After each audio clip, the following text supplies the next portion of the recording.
Just as promised, Traveler and Paimon. I'm so glad that you two came back to celebrate Lesser Lord Kusanali's birthday. Indeed. The festival's tomorrow. We've been preparing for so long that I can't help but feel a little nervous. There's no need to be nervous. Paimon's sure that Lesser Lord Kusanali will feel everyone's gratitude. Thanks, Paimon. I hope that everyone who comes to the festival will also have a good time. Speaking of which, did you manage to make your way to Port Ormos? Discover anything over there? Of course we went. A lot of things happened there. I see. Sounds like you two had another exciting adventure. If there is another chance, I would love to join. My lady, if you went to Port Ormos in your current state, we'd both be in for a lifetime of trouble. Dia! You were eavesdropping! It's called covert protection. Keeping an ear out for what's going on around my employer is part of the job.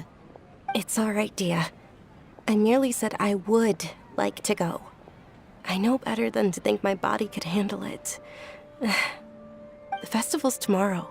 I've been doing nothing but causing trouble for you.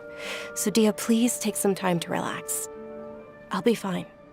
Even when you put it that way, it still doesn't feel right. Don't worry, my guardian knight. Okay, fine, but only tonight. Tomorrow's a big day, and many no-good scumbags are gonna try to take advantage of that. Oh, you two must be exhausted from your long journey back to the city. My apologies for not realizing this sooner. I've already prepared a room for you to rest. Please follow me.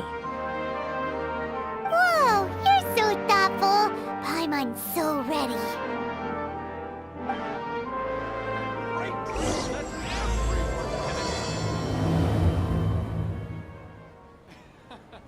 Every item I sell.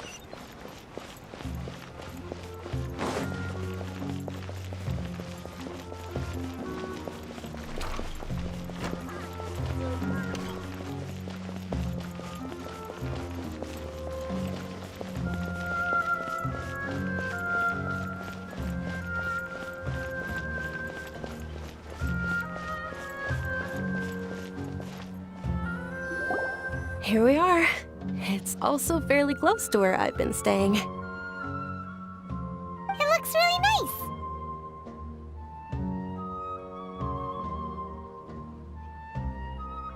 nice. Not at all. Just tell me more about your adventures when you next get the chance. That's Paimon's specialty. Paimon can tell you stories next time. Oh, if you don't mind, how about we all walk around together tomorrow? All of my friends will be working the festival, and Dia is still insisting on her covert protection. Yeah, it'll be pretty hard to relax and enjoy the festival if Dia's constantly hovering over you, right? Then let's meet at the nearby bazaar first thing tomorrow morning. Have a great night. It's a deal. Good night, Dunyarzad. I may be too excited to fall asleep tonight. See you tomorrow. Paimon started to really look forward to the Sub-Zero festival too. Will there be lots of yummy food? Oh no. Thinking about food is just gonna keep Paimon up all night. The earlier we sleep, the better. Let's go inside, traveler.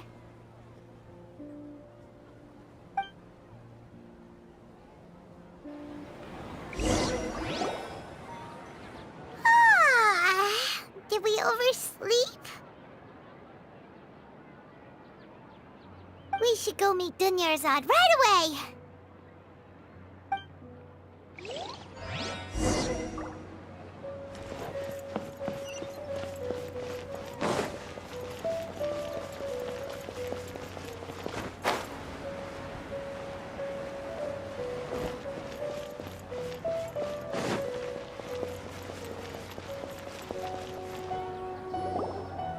Traveler, Paimon, I've been waiting for you two. Good morning, Dunyarzad. We must have overslept a little bit. Not at all. I arrived early. Today is finally here. I must cherish every moment as if it were gold. You've worked so hard for this day. You gotta enjoy it to the fullest. You know it. Oh, it's just that, as expected, I had some trouble falling asleep last night. I'm hoping my body won't be too much of an issue today. Well, shall we? Let's start with the stalls over there. Many vendors came out of the blue to support the event, and they insisted on covering costs themselves. Let's go give them some business. They paid for everything out of pocket? Oh, sounds like they're not in this just for the mora. They all said that contributing to a lively festival atmosphere is more important than money. Especially since we don't often get to celebrate Lesser Lord Kusanali's birthday. Ooh, they're selling food over that way! This is a stall offering foods from the Haftmewa feast. Oh, you could tell straight away. I thought most people nowadays wouldn't know. Mushrooms, flowers, and all kind of fruit? It's all vegetarian stuff. Oh, Paimon's a little disappointed. So, what's the Haftmewa feast you mentioned just now? It's another Sub-Zero's festival tradition. People used to set their tables with 7 different foods. Generally speaking, the most common selections were foods like Rukushifa mushrooms, lunar lotuses, Sumera roses, sunsetias, kapulatas, hara fruits, and zaytun peaches. So, the Sub-Zero festival is a vegetarian holiday? You don't have to be a vegetarian to enjoy the spread. We just use the 7 foods to symbolize the 7 virtues of the Dendro Archon. Wait, but if that's the case, if Sumero uses vegetarian food to represent the Dendro Archon, then wouldn't the Pyro Archon's festival be full of food like roasted fowl, juicy meatballs, grilled steak? Oh, Traveler, we have to go to Natlon as soon as possible! I hope your wish comes true one day, Paimon. Thanks! Alright, how about we also check out some of these other stalls?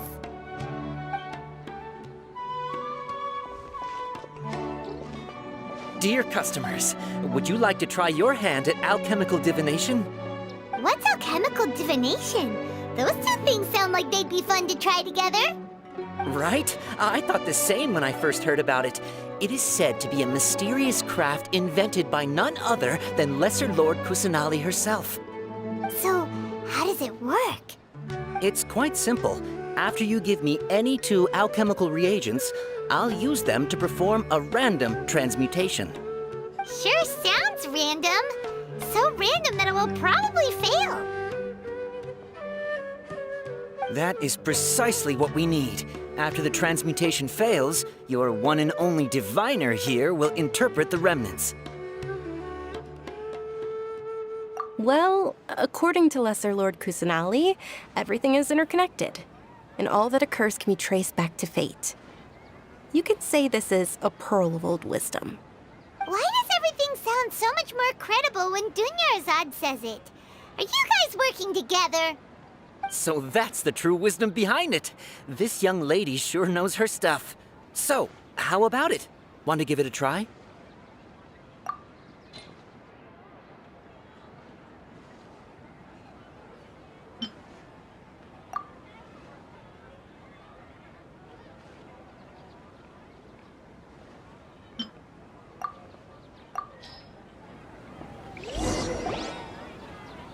Okay, one moment.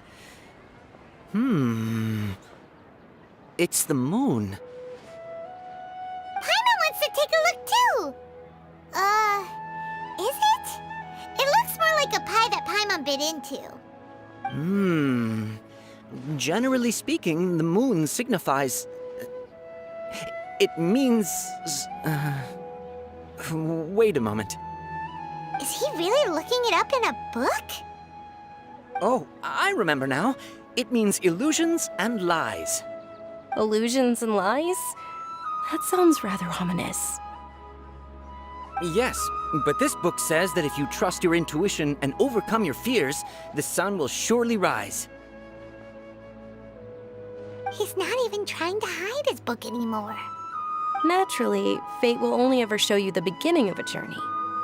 It is up to you to forge your own ending. Oh, thank you so much. I'll keep that in mind. Oh, it's nothing. I'm just learning as I go. Guess that was still pretty interesting. Okay, on to the next stall. They say the Sub-Zerus festival was very lively a long, long time ago. Large flower carriages used to parade through the city. As they headed towards Port Ormos, people would throw flowers, candy, and liquor all along the way. Dunyarzad's eyes are sparkling right now. I wish I could have seen that spectacle. But if you ask me, I'm sure Nilou's Dance of Sub-Zerus will be just as impressive.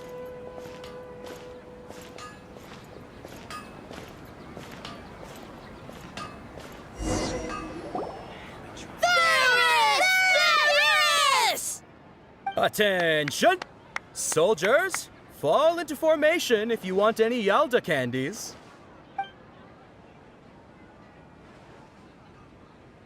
It's a weird guy with a weird hat. Hey, it's Dunyarzad! Wow! Miss Dunyarzad, the children love you even more than the Yalda candies. In the few short days it took to prepare for the Sub-Zerus festival, the children have all grown very fond of you. The Hallowed Knight of Flowers. It's an honor that you know my name. Attention! In the name of Ferris, the Knight of Flowers, I commend you on your contributions to the glorious Sub-Zerus festival. All right, little soldiers. Take your Yalda candies and don't forget your loyalty to Lesser Lord Kusanali. Dismissed! Yes, Knight Ferris! Just what is going on here? Ferris, the Knight of Flowers, is another Sub-Zerus festival icon, and one immensely popular with children. In the past, the actor portraying Ferris would also sit on a flower carriage. It's all thanks to Miss Dunyarzad's sponsorship that the children can make such wonderful memories today. As are we to you, Vihar. Oh, not at all. Oh, speaking of tradition, do you want some Yalda candies? They're a festival staple, and I happen to have some boxes readied here. Take a look and pick whichever one you want. Whichever one, don't these boxes all look the same? That is the fun part. Each box contains a random flavor. It's up to the luck of the draw. Flavors include lavender melon, hara fruit, sunsetia. Ooh, those all sound pretty good. And there's also lizard tail and oni kabuto. Huh? What's up with those two flavors? Oni Kabuto is a little spicier than Lizard Tail. Dunyarzad, you tried them before? Traveler, help Paimon pick one. Paimon wants the Sunsetia flavor. It's all right. Paimon believes in you. I also believe in your intuition. Great! These boxes of candy are numbered 1 to 5 from left to right. Which one do you want?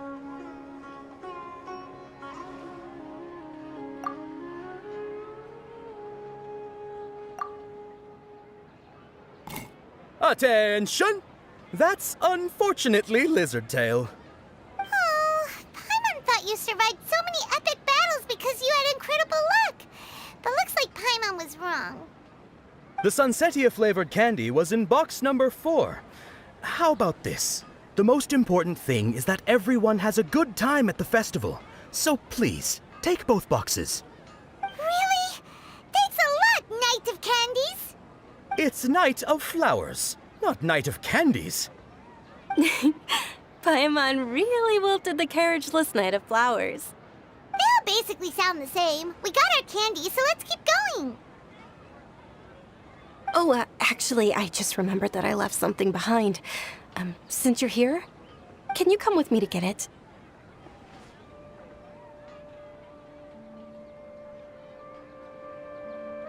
Dunyarzad, you probably forgot because you're so excited about the Sub-Zerus festival.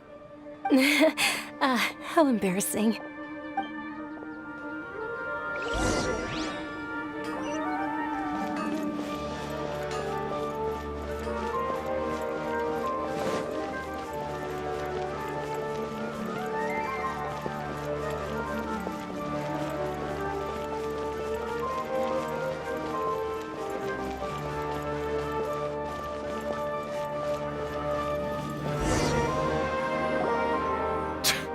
We're too late. Who knew the little lady was such an early riser? I know, right? Hey, wait a minute. Boss, isn't that her? Oh, that most certainly is. We're in luck. She's walking right into our clutches. Those Eremites don't look like they're up to any good. Who are you? I don't believe the Homayanis hired you. That's right. We haven't received any of their mora, but I wonder how much the Homayanis would shell out to get you back. They're a gang of kidnappers! Traveler, hurry and protect Dunyarzad! Hey, did you scumbags even consider that the Homayanis might have hired a merc that outclasses you? You're... Dia! Dia the Flame Mane! No wonder we mercs haven't heard anything about you for so long. You sold your unruly mane to the highest bidder. Don't speak so disrespectfully. My family started working with her as gratitude for her past kindness to us. Don't worry about it, my lady. Just some friendly banter between mercs. One punch and those rabid dogs will expose themselves for what they really are. Aren't your claws all dull by now? Don't get too cocky!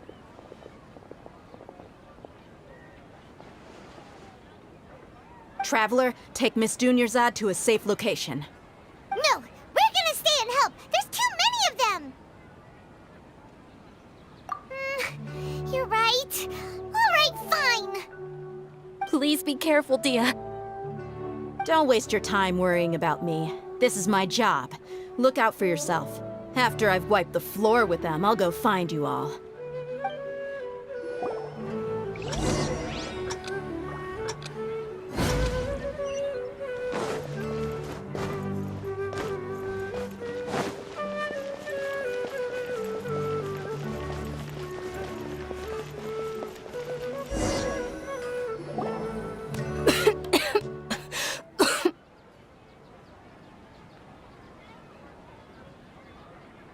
Dunyarzad, are you okay? You look a little pale. Are you in shock? I'm fine. My body always reacts like this whenever I exert myself too much. You sure you're okay? I'll be fine after some rest. I'm more worried about Dia. After all, none of this would have happened if I hadn't insisted on coming out today. Yeah, don't worry.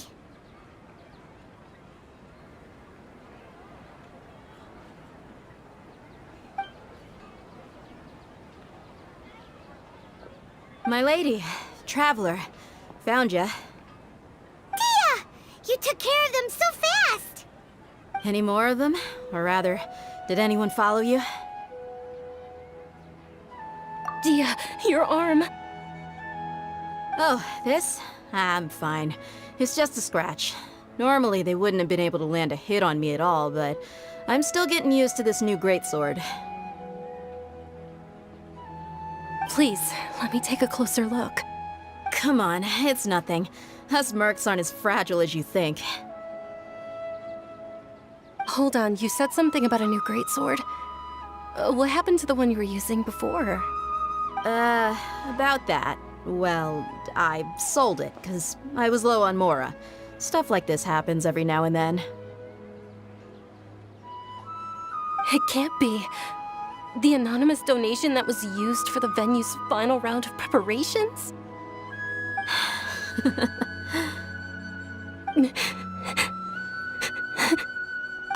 Hey, Miss Dunyarzad, I wasn't trying to make you cry.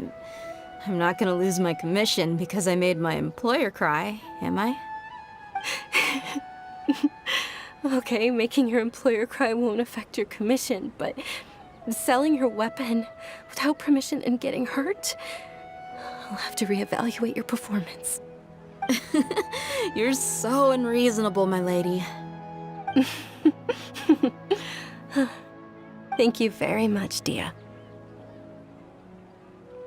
Don't be like that. I get embarrassed really easily.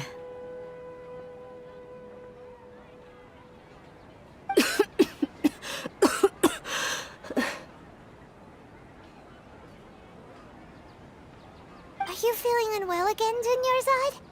My lady, your condition. Traveler, can you take her somewhere to rest? I'll look around the area to make sure we're safe from an ambush. Truly, I'm sorry for the trouble, everyone.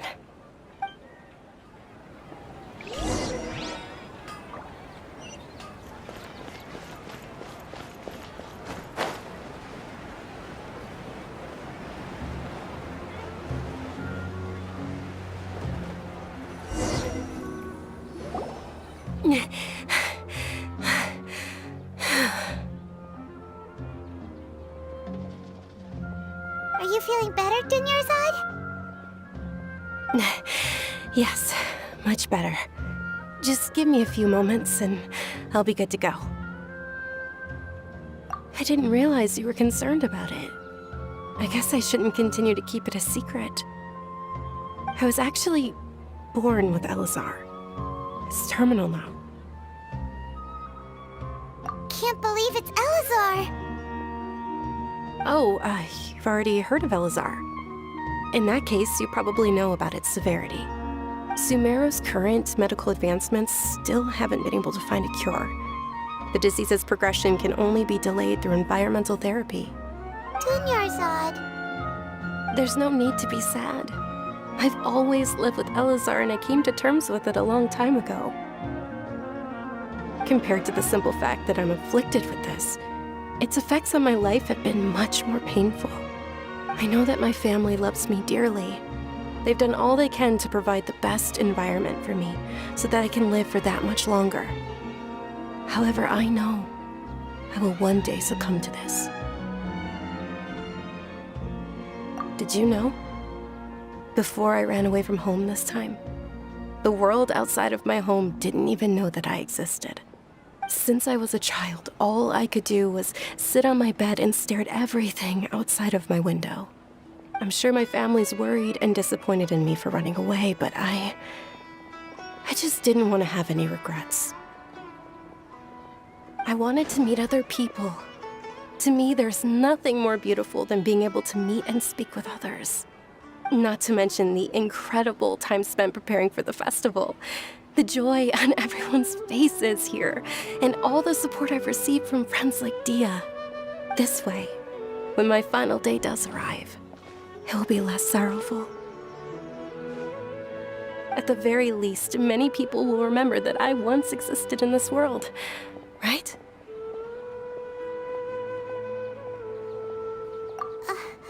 As long as you don't forget Paimon, Paimon also won't forget about you. No, even if you forget Paimon, Paimon will still remember you. Thank you two so much. I apologize for the depressing conversation. This is out of character for me. To be honest, Lesser Lord Kusanali gave me the courage to do all of this. If it weren't for her encouragement, I wouldn't have taken that first step.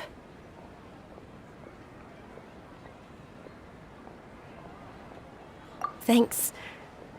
There will always be frustrations in life, but I know that the point of living is not to leave behind any regrets. Oh, right. Isn't it almost time? Huh? Almost time for what? Isn't the Dance of Sub-Zeros about to begin? It's the part of the festival that I've been looking forward to the most. Nilu will recreate that legendary scene with her most splendid dancing. And the Sub-Zeros festival will conclude amid everyone's applause and blessings. And with that, my wish will also... Then what are we waiting for? Let's go to the stage! Yeah, we should still make it in time.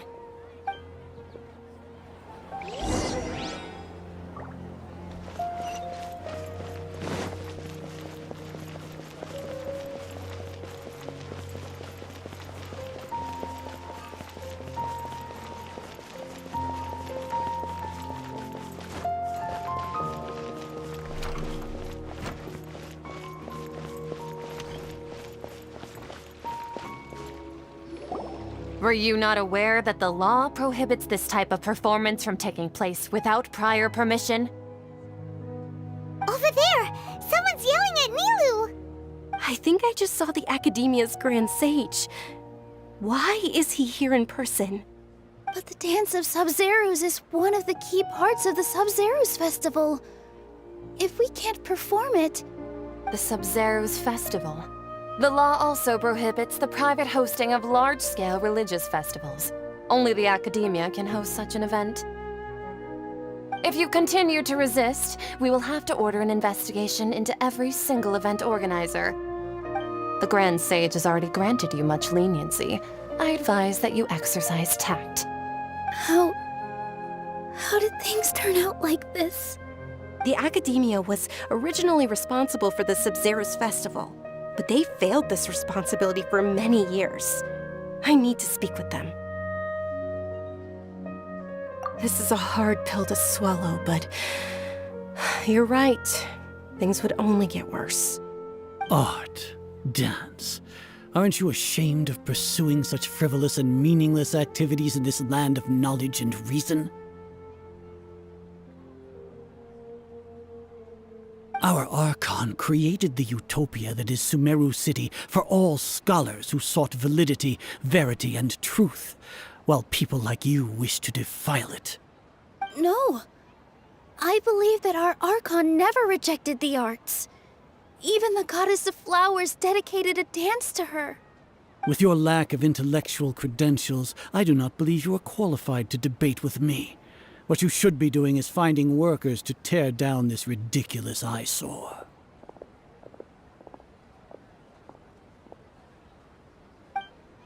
When we return, have the scribe draft an ordinance before the next Nyagarbha Day that prohibits public art performances. We will announce it to the public later via the Akasha. Understood. I will inform him when I return.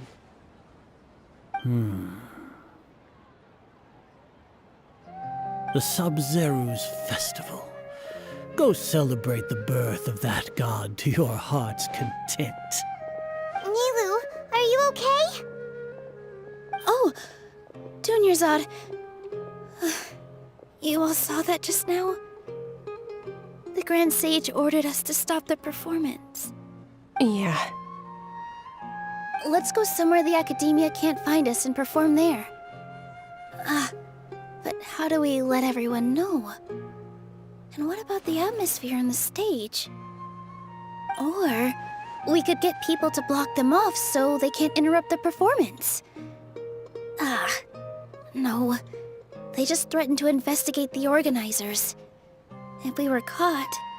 Nilou, it's all right. Don't worry about it. But you've been looking forward to the Dance of Sub-Zerus so much. And I know how important this festival is to you. I don't want you to have any regrets.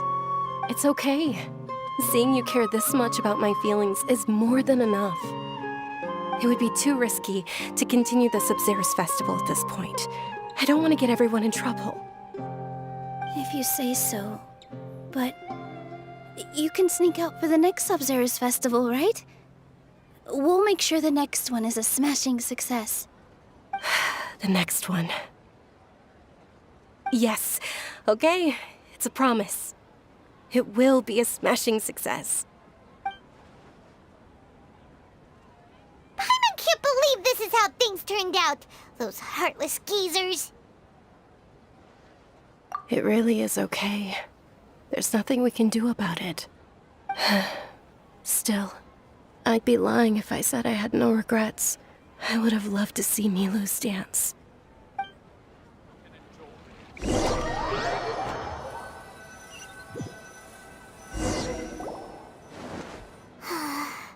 A lot happened today. It's a shame the festival ended the way it did.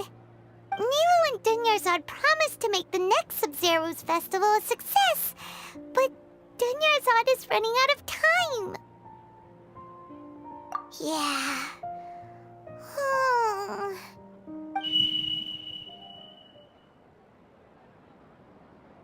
All connections have been secured to construct the most stable framework possible. The project has entered its most critical phase. Power has begun to flow from...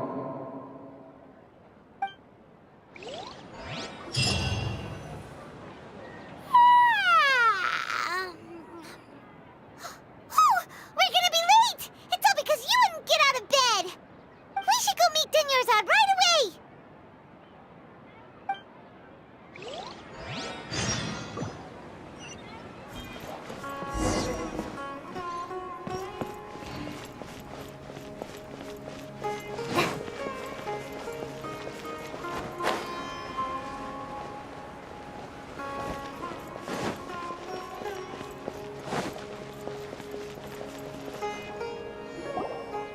Good morning, Dunyarzad. Sorry we're late. Not at all. I arrived early. You seem kinda tired. Did you not get enough sleep? I'm doing well. There's no need to worry. Shall we go? Let's start with the stalls over there. Sure! Traveler? Why are you just standing there? Let's get going!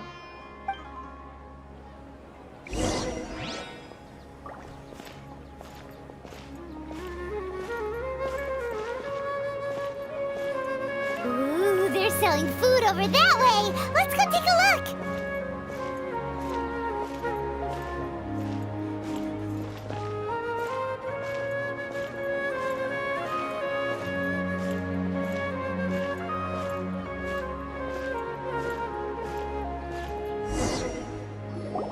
This is a stall offering foods from the Haftmewa feast. You are quite well informed, miss. I thought most people nowadays wouldn't know. They're all plants! Oh, Paimon's a little disappointed. Actually, what is the Haftmewa feast you mentioned just now? It's one of the Sub-Zerus festival's traditions. People used to set their tables with 7 different foods to symbolize the 7 virtues of the Dendroarchon. Appear to be in the form of the moon. Really? Paimon thought it looked like some kind of food. The moon signifies... It's escaping me for now. Wait a moment. Is he really looking it up in a book? Oh, right. It means illusions and lies. But if you trust your intuition and overcome your fears, the sun will surely rise. Understood. I'll keep that in mind. Oh, it's nothing. I'm just learning as I go. Guess that was still pretty interesting. Okay, on to the next stall. So, where to next?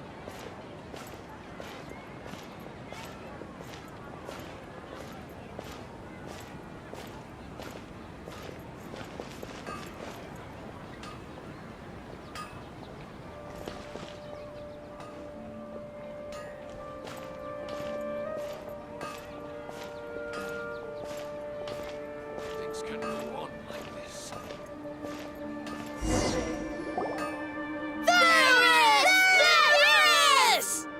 All right, soldiers. Now that you have your Yalta candies, don't forget your loyalty to Lesser Lord Kusanali. Dismissed! Yes, Knight Varys! What's going on? Is this a play? Ferris, the Knight of Flowers, is another Sub-Zerus festival icon and one immensely popular with children.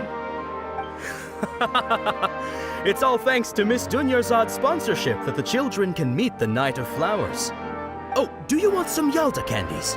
I happen to have some boxes readied here. Take a look and pick whichever one you want. What's to pick? Don't these boxes all look the same? It's not that simple. Each box contains a random flavor. It's up to the luck of the draw. Flavors include lavender melon, hara fruit, sunsetia. Ooh, how interesting! And there's also lizard tail and oni kabuto. Why do those flavors even exist? Traveler, help Paimon pick one. Paimon wants to eat the sunsetia flavor. Great! These boxes of candy are numbered 1 to 5 from left to right. Which one do you want?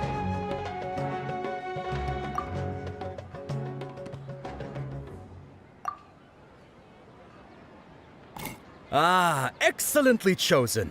Number 4 is indeed Sunsetia. Paimon bet you had incredible luck, and Paimon was right.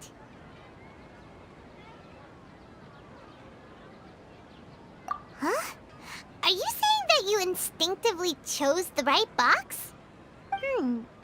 But now that you mention it, Paimon also had the feeling you'd choose the right one. Is that kinda like what you felt? Maybe we didn't sleep very well last night. Or maybe we slept too much.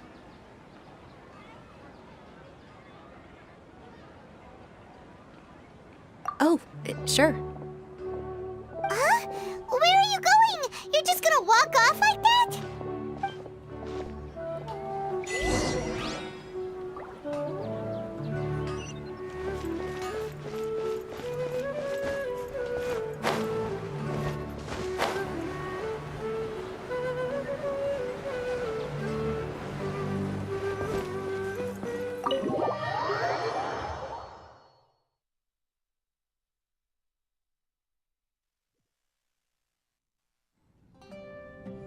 A feeling of deja vu? Oh, Paimon knows what that is. It's when you feel like you've already experienced whatever is going on. In that case, Paimon also felt something like that today. But that's just our brains playing tricks on us, isn't it? So why'd you run here in such a hurry? So that's it! You're intentionally doing things you usually wouldn't and seeing if you still get that same feeling of deja vu. Welcome, you two. Are you here for lunch? What would you like to eat? Got it. You don't look like you're from these parts, but I gotta say, you've got good taste. I'll give this order to the kitchen. Coconut charcoal cake? Isn't it that burned thing that didn't look tasty at all? Oh, Paimon understands what you're trying to do now. You'd never normally order something like this.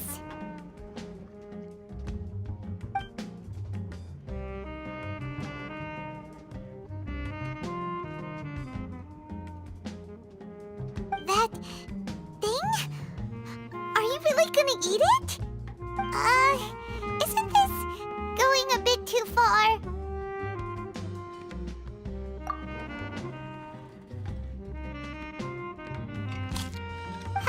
How was it? The look on your face is telling Paimon that it tasted awful. Then, you mean... That's impossible! We were just talking about how gross it looked! So, would this be a case of taste bud deja vu? Paimon also gets the impression that we've been here many times, even though we aren't regulars. How about we go out again and try something else? Just can't beat the atmosphere here.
there.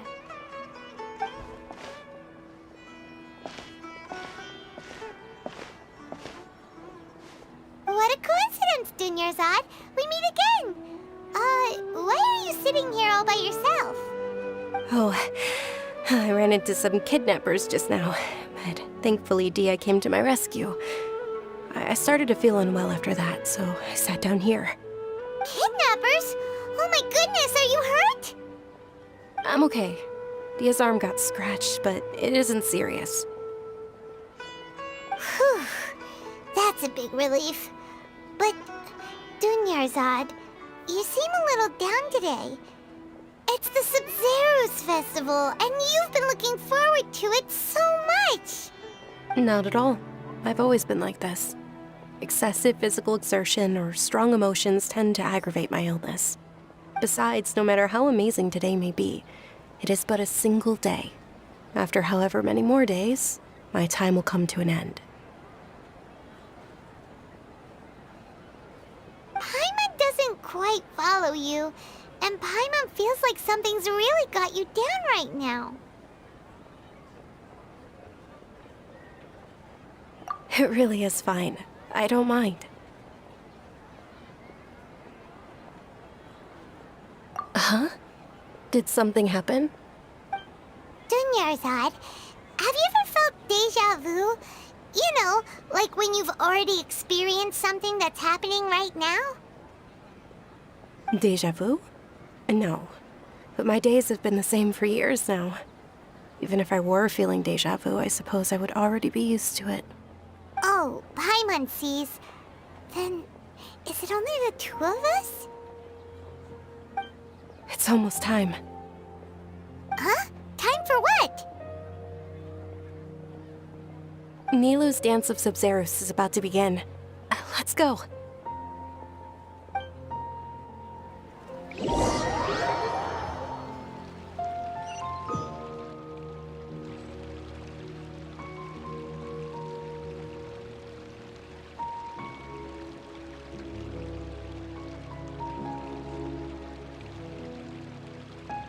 With your lack of intellectual credentials, I do not believe you are qualified to debate with me.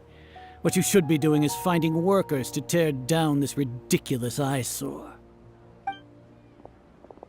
When we return, have the scribe draft an ordinance before the next Nyagarbaha Day that prohibits public art performances.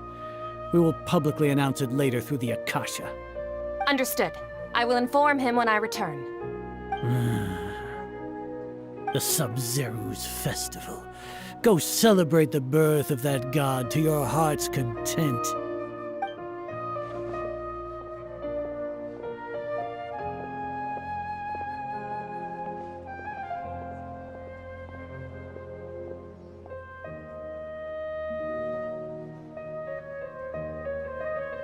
Nilou, are you okay? Oh, Dunyarzad. The Grand Sage ordered us to stop the performance. It's okay. There's nothing we can do about it. But you've been really looking forward to this. I don't want you to have any regrets. It truly is unfortunate, but I don't want to cause trouble for anyone. Didn't the Grand Sage say that he might investigate the organizers? True, but... Well, okay. I'll just have to try again next year. The next festival. I probably won't be around by then. Wait, what did you just say? No, nothing. I'll be heading back to rest. Thank you for your help, everyone.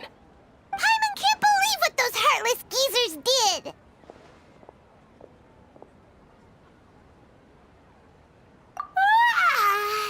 Did Dunyarzad already go back? We should also return and get some sleep.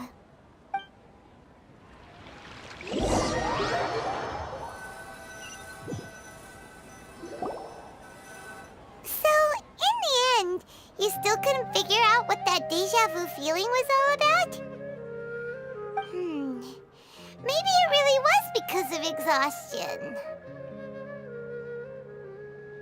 Same here. That's why Paimon stopped thinking about it halfway through the day. Then how about we settle in and get a good night's sleep? For now, we can chalk things up to exhaustion. We can do more thinking tomorrow.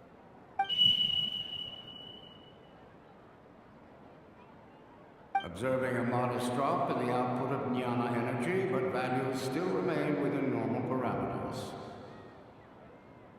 Continue to monitor for variances in the data and find the cause as soon as possible.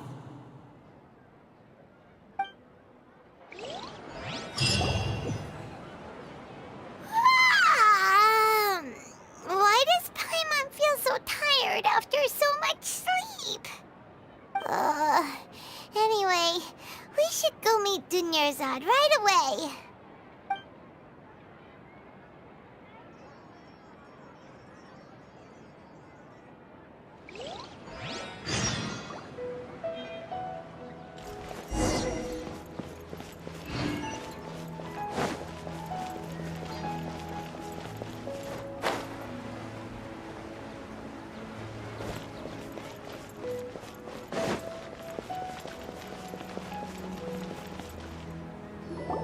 Good morning, Dunyarzad.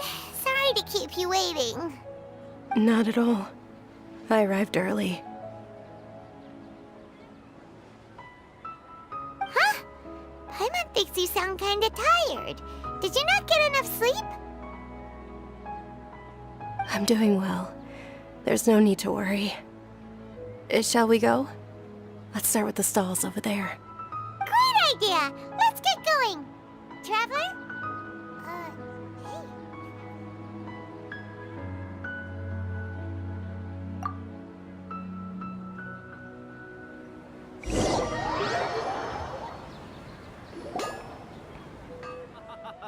It's all thanks to Miss Dunyarzad's sponsorship that the children can enjoy the Sub-Zero's festival.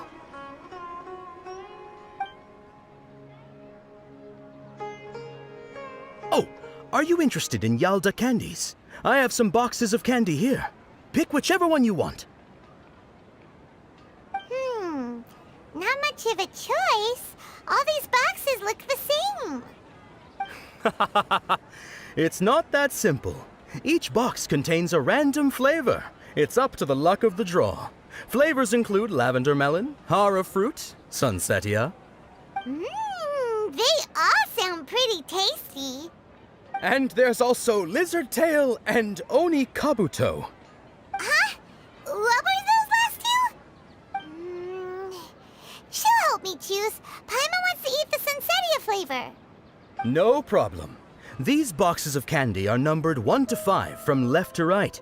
Which one do you want? Oh, I like your confidence. No hesitation at all. Oh, congratulations! Number 4 is indeed sunsetia.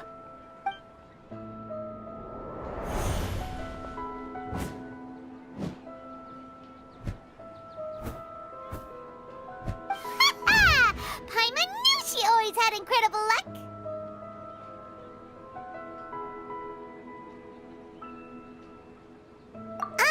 Paimon's not really interested in the other flavors. Wait. How did you know? Don't tell me that you already knew which flavor was in each box. What? She was right about all of them? That couldn't have been luck. How is this possible? I packed all those boxes this morning and they've been sealed ever since. You couldn't have known beforehand. Mind reading? X-ray vision? Or some kind of magic trick? This is way too freaky. Tell us what's going on. Since when did you get superpowers? Traveler?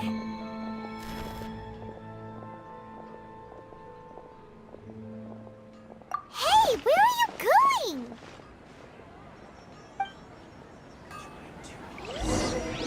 What's going on? Did you see something? Us leaving Dunyarzad without letting her know is kinda rude, you know.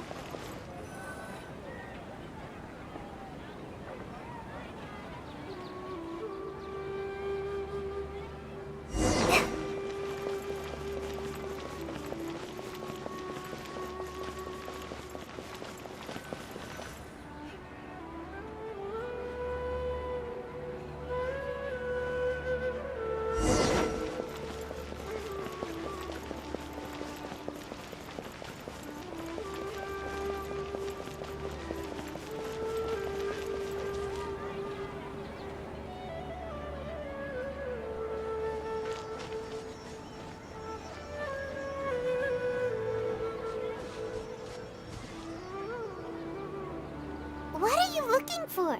Why did we come here?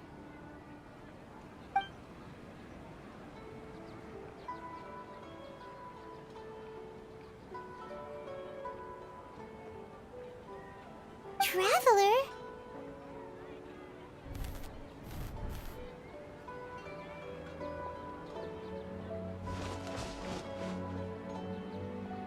That's...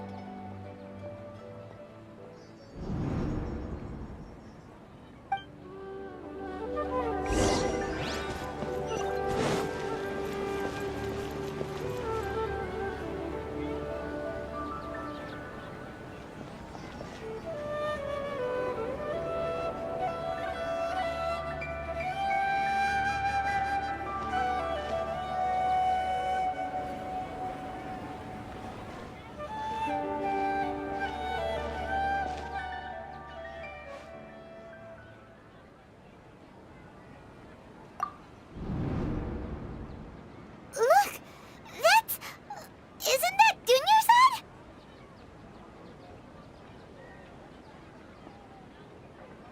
What's happening here? Why are there two Dunyarzads? You already know that this isn't your first Sub-Zero's festival, don't you? I'm sure you already know how to use this. A knowledge capsule? Where did you get it? What's inside? You should use it too, Paimon.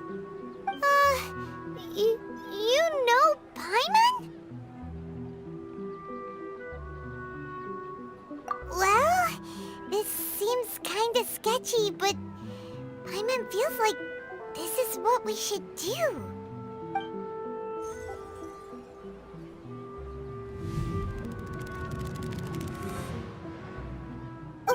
What the?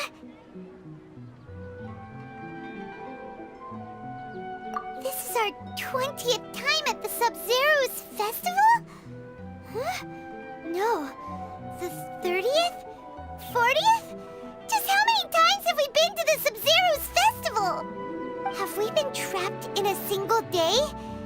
If it weren't for you, we wouldn't have even realized. What the heck was inside that knowledge capsule? Your memories are still scrambled? Try your best to remember. This isn't the first time we've met, and I answered that question a long time ago. Let Paimon think. Oh, it's coming back. Meeting you was the real catalyst for restoring our memories, and the knowledge capsule was just your means of showing our minds the way. What about everyone else? Why are you only helping the two of us? Your sense of deja vu is stronger than everyone else's, yes? As for an explanation, you two received the blessing of Dendro, and you also have special, sensitive constitutions. It was as if a single sheet of paper was separating those memories from your consciousness. A familiar question. I think this is the 7th time you asked that.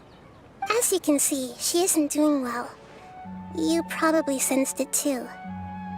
The Dunyarzad you were just with is different from the first Dunyarzad you met. That first Dunyarzad is in front of you right now, and she doesn't have a lot of time left.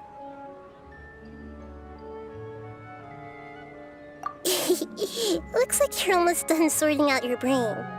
Oh yeah, I'm Nahida. Good, you passed the test. What's happening? You can awaken our memories, and you seem like you know what's going on.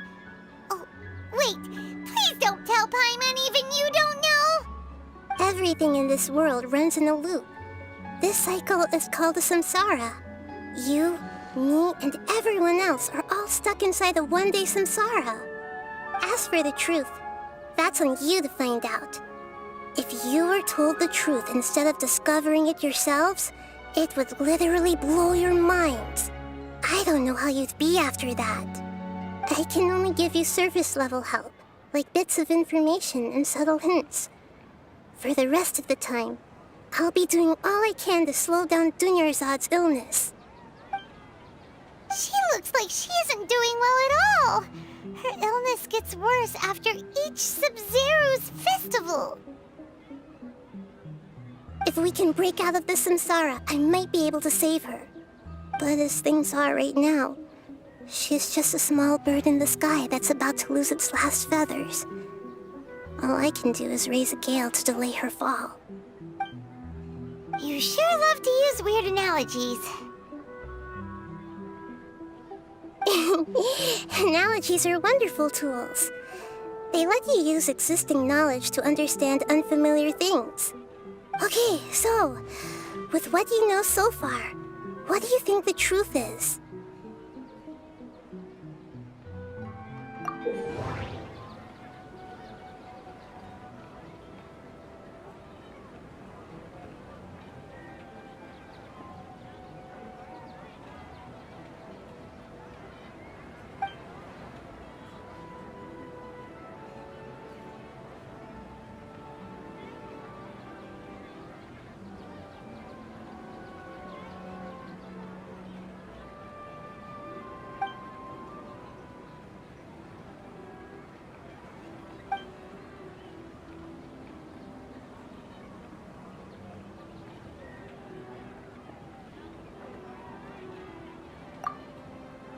The moon, illusions, and lies. What do they all mean?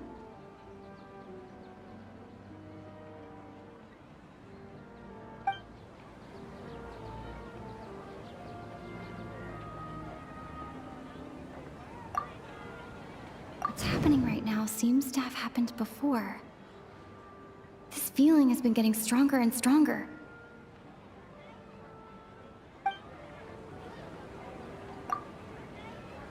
Grand Sage said, go celebrate the birth of that god to your heart's content.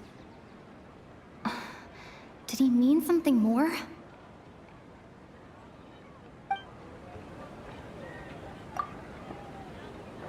We've already experienced the Sub-Zero's festival many times, and the day of the festival seems to be in a perpetual samsara.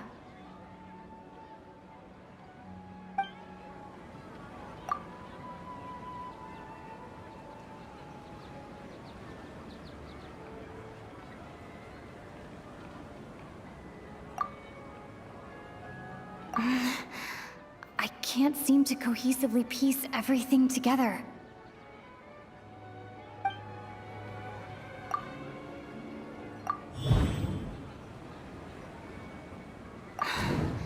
That should be it. The flow of time is endlessly cycling within one single day.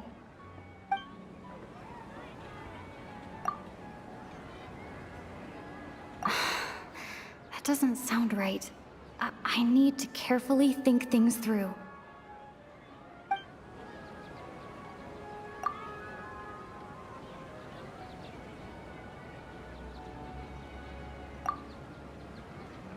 That doesn't sound right. I need to carefully... That doesn't... A time loop. You've given similarly wrong answers in the past. A pity. Still the wrong answer? Paimon thought that made a lot of sense. It feels like time's just repeating itself. A simple time loop can't explain some of the phenomena. You two are still missing a lot of information. Unfortunately, I can't give you any more hints.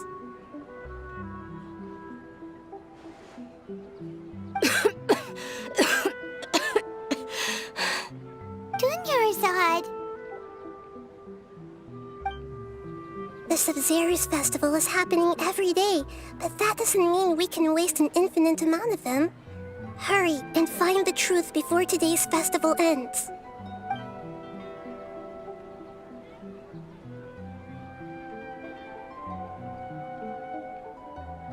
Let's think about our current situation. To save Dunyarzad, we have to escape the samsara of the Sub-Zero's festival. And to do that, We need to figure out what's happening. The truth. Nahida rejected the idea of a time loop, so we must have missed something, right? Paimon's memories say that we've already done this many times, but let's go talk to people again. It's more productive than sitting here and scratching our heads. Why don't we start with those stall owners?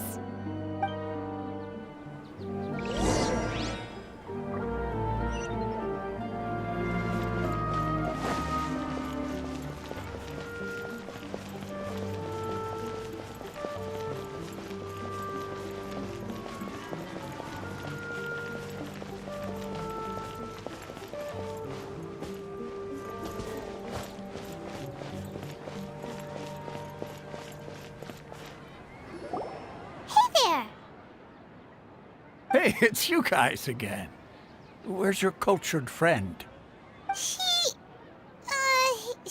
feeling a little unwell. I see. Did you come back to buy something? I guarantee the freshness of my products. I harvested them from the forest just yesterday. Huh? What brought this about? I hurried back from the forest yesterday, and I'm selling produce here today. I haven't felt anything strange. To put it another way, if you really think about it, was yesterday truly yesterday? Did you actually come back from the forest yesterday? What kind of philosophical nonsense is this? Are you two daydreaming? Didn't you know that no one dreams in Sumeru? Go somewhere else if you want to find someone to daydream with.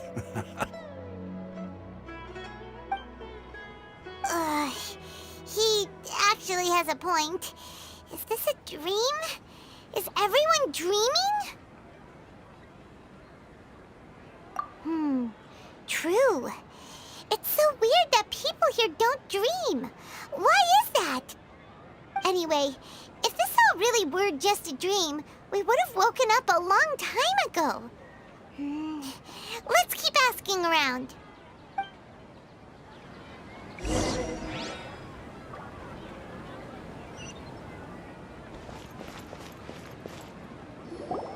Oh, it's you two.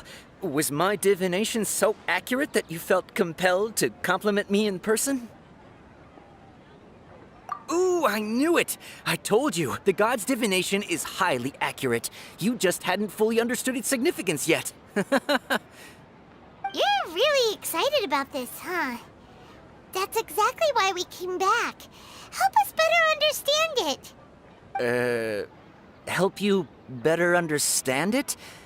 Well, that isn't exactly what I excel at.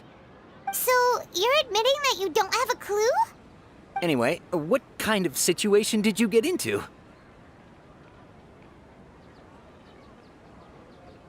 Huh? Hold on a second. I thought you guys just lost your wallet or fell for a scam. What you just said, are you serious? Does that kind of thing actually happen in real life? Paimon knew you weren't going to believe it. Marvelous. Truly marvelous. I believe you. Recall the interpretation of your divination, the moon, illusions, and lies. It really felt like an omen. When you say it like that, the divination does sound like it's related to what's going on. Can you read any more into it? I believe that the Archon's revelations are never more than vague hints. Anything more specific is beyond the reach of mere mortals. The book only says, if you trust your instincts and overcome your fears, the sun will surely rise. So that's how it is. Looks like fortune-telling is just fortune-telling. It's no good for practical problems. We haven't made any progress. Who else can we talk to? Paimon remembers that we tried talking to her a couple of times, but she always thinks we're playing pranks on her. You think she'll brush us off again? Yeah, if we tap open to Dia's strong sense of responsibility as a mercenary, then she'll definitely take us seriously. At this time of day, Dia's probably just finished beating up those kidnappers. Let's go find her.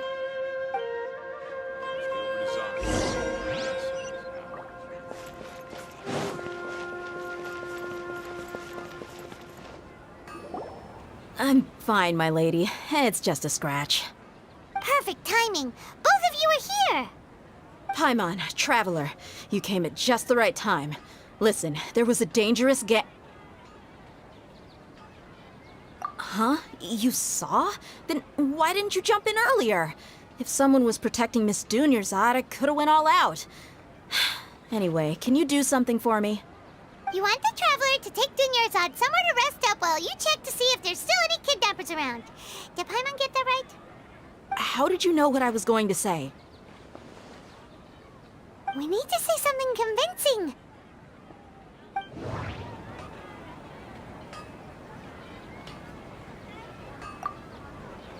Dia sold her greatsword to raise additional funds.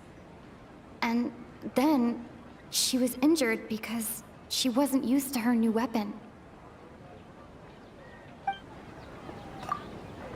Tell her, Traveler!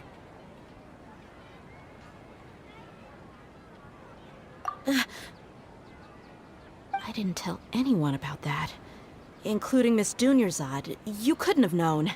And just now, you literally took the words right out of my mouth. What's going on? All right, so this is the situation.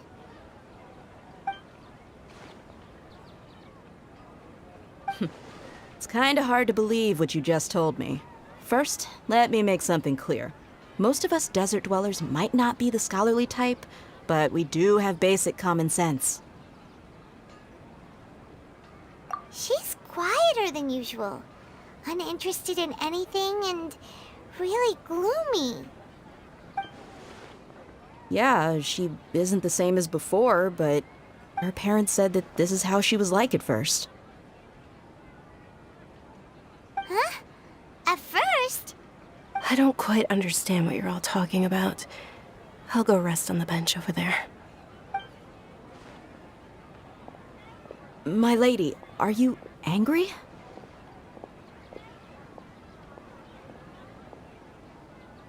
All right, I'll give you the benefit of the doubt since you knew about my greatsword. Let's make this a quick trip. Miss Dunyarzad isn't completely safe here.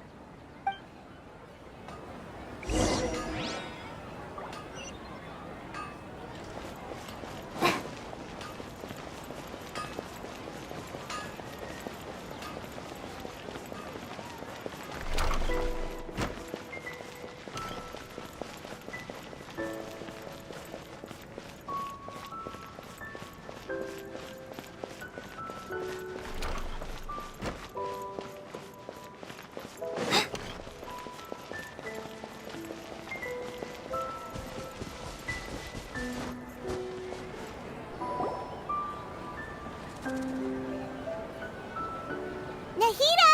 We brought a friend! Are you busy? I thought I told you that it won't help to bring anyone here. We just wanted her to see the real Dunyarzad's condition. The real Dunyarzad? Where and who are you talking to? Huh? I told you that you two are special. Other people can't see me or Miss Dunyarzad here.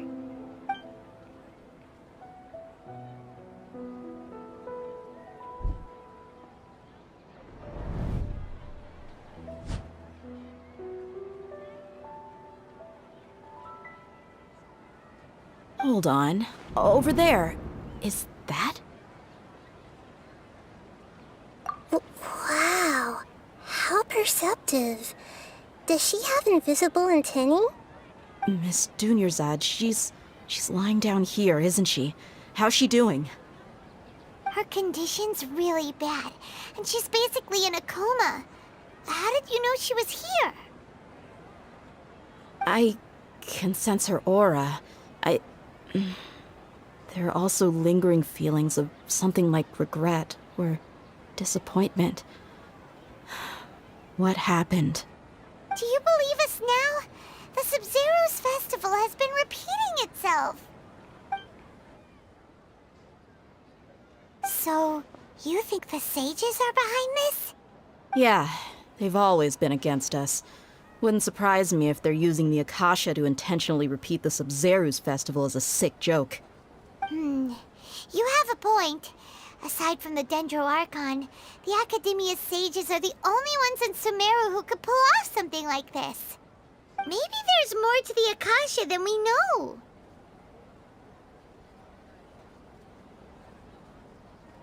Right! Didn't you awaken our memories using something that looked like a knowledge capsule? That means you must know something about the Akasha!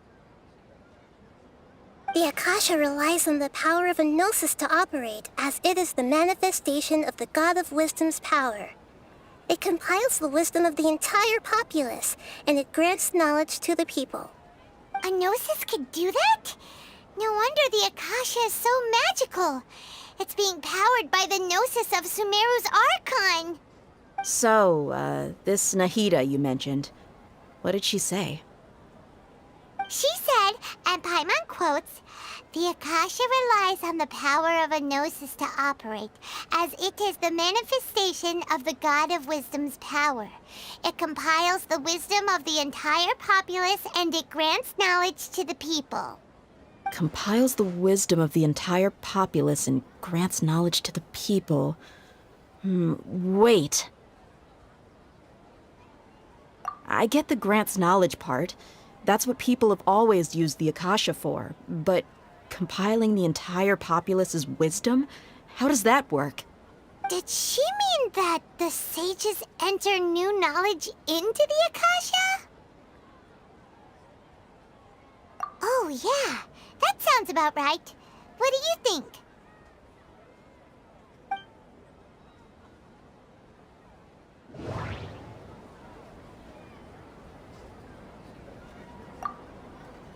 Okay, Nahida said, the Akasha relies on the power of a gnosis to operate, as it is the manifestation of the God of Wisdom's power. It compiles the wisdom of the entire populace, and it grants knowledge to the people. That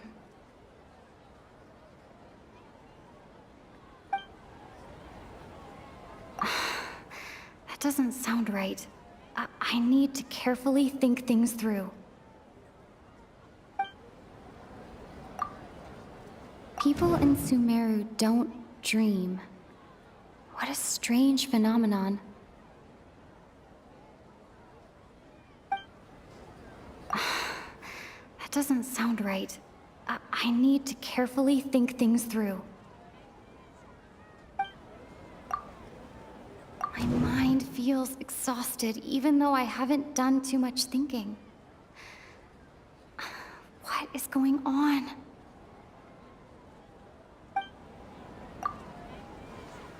You mean the Akasha is causing our mental fatigue? Huh. Now that I think about it, my head's been feeling unusually heavy. When the desert dwellers set off on their quest for knowledge, a sage once said, knowledge always comes at a price. Compiling the entire country's knowledge. You think the Akasha pulled a 180 and is extracting information from us? Who knows? The Akasha can put knowledge into our heads, so who's to say that it can't also poke around in there? We don't know any specifics. What's the point of doing something like that? Just think about it. If you could combine the knowledge of every single person in Sumeru, then you can basically turn Sumeru City into a single massive brain. This hive mind could make breakthroughs in problems that even the smartest geniuses can't crack. An excellent deduction. And the analogy comparing Sumeru City to a massive brain? I love it. In that case, we should take off our Akasha terminals right away. Maybe that'll solve this problem. Yeah, I was only wearing this for show in the first place. Didn't expect the sages to cook up such a conspiracy. Mark my words, when this is over, I'm getting evidence and exposing this whole thing to the public. does everyone feel? Huh? What is it? Oh, that! Paimon knows what you're talking about. It's a single soft beep that sounds like it's coming from the Akasha terminal. The sound of a beep. Could it be a prompt tone for when the Akasha is operating? That's probably an important clue. We weren't using our terminals, but we heard a beep anyway.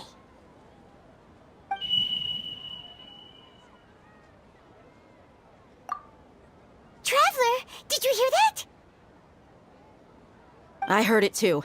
Our ears aren't messing with us. There was definitely a beep, but it sounded like it was coming from inside my head. We took off our Akasha terminals.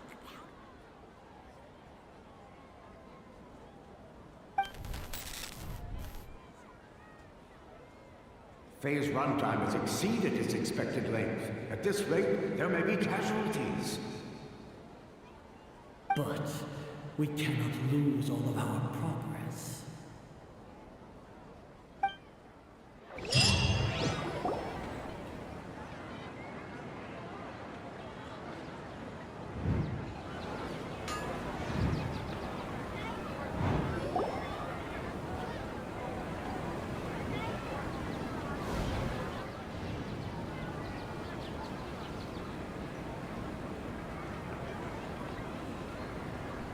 Paimon remembers everything! Good. You adapted quickly this time. We definitely took off our Akasha terminals last night, but we still heard that beep. Why is that?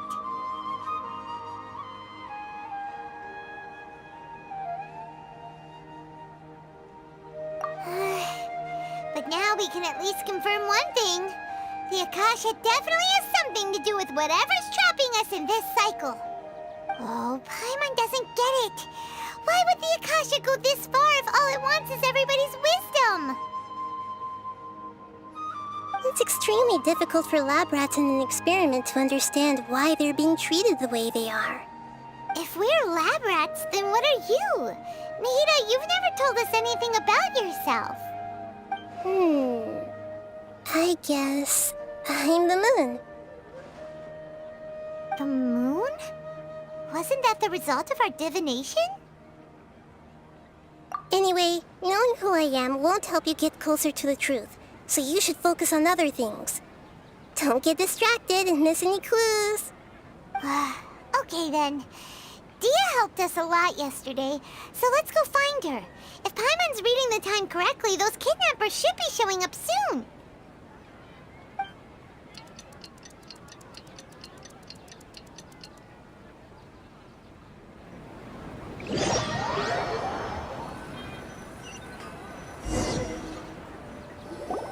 Ah, there you are.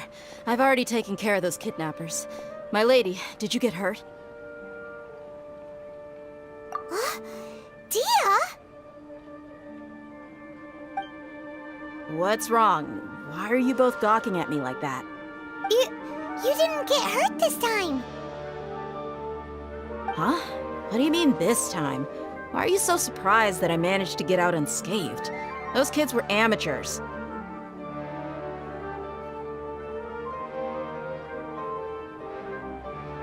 Shh! How did you know about my greatsword? I haven't told anyone about it. Please, don't tell Miss Dunyarzad.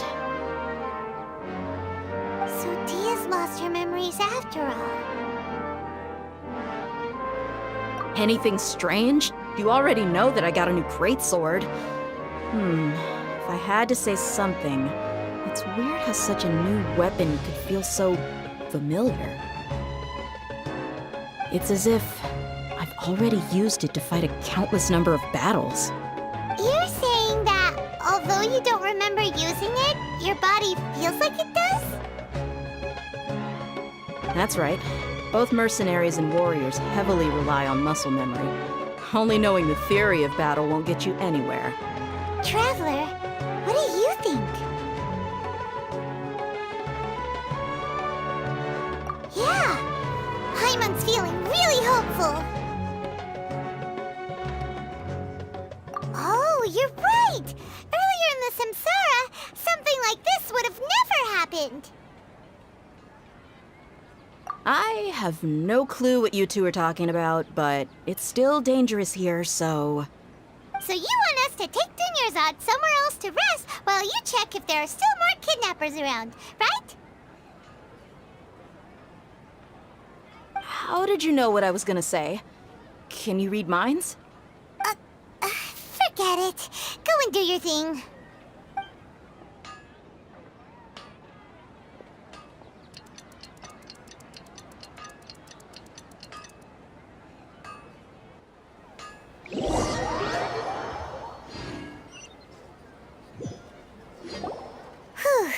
It's finally nighttime.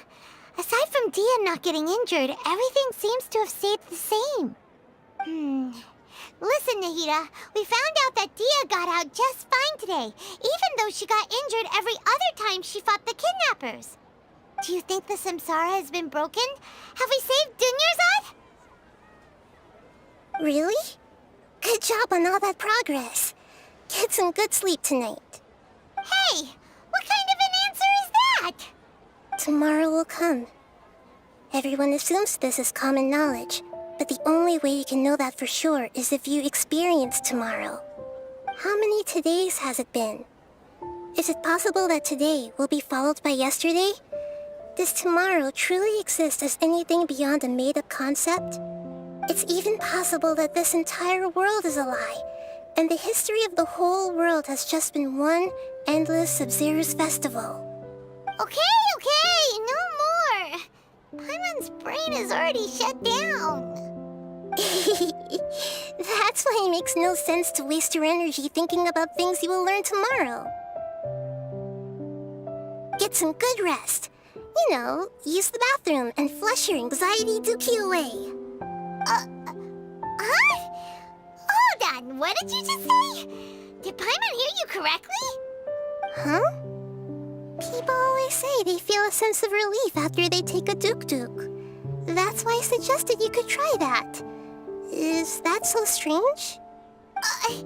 It's so strange and so against common sense that Paimon's at a loss for words. You were sounding kind of smart just a minute ago. Yeah, even though it's happy and lively at the Sub-Zero's festival every day, it feels like it's been a long time since we've really gotten to relax. Let's go back to our room.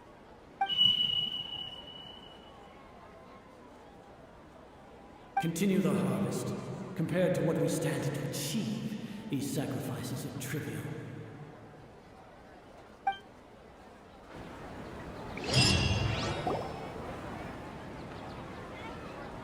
We're still in the same day! Nahida, you already knew last night that we didn't break out of the Samsara?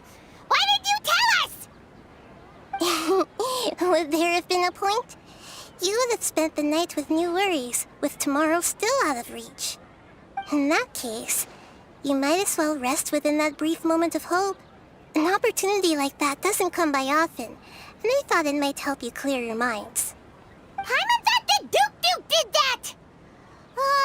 Whatever. Guess you were looking out for us after all. Of course. In the time we've been together, you two have been everything to me.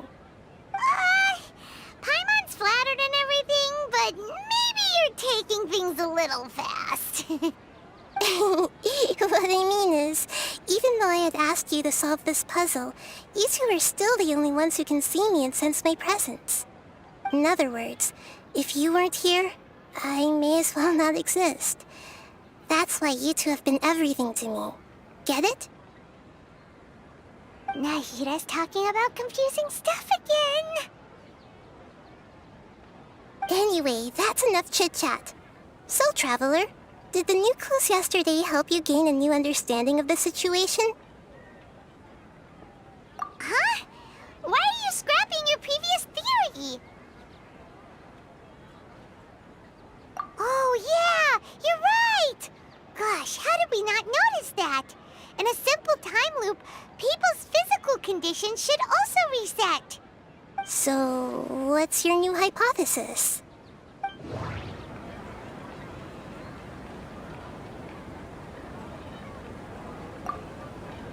Mercenaries rely heavily on muscle memory. And Dia was able to use her experiences to avoid injury in later samsara cycles.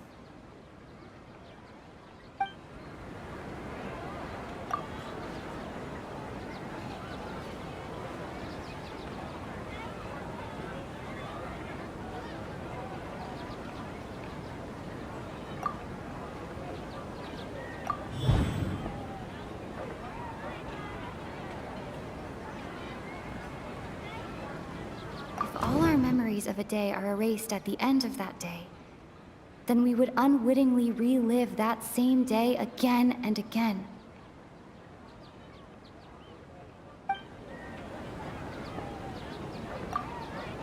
Okay, Nahida said, the Akasha relies on the power of a gnosis to operate, as it is the manifestation of the God of Wisdom's power. It compiles the wisdom of the entire populace, and it grants knowledge to the people. Oh!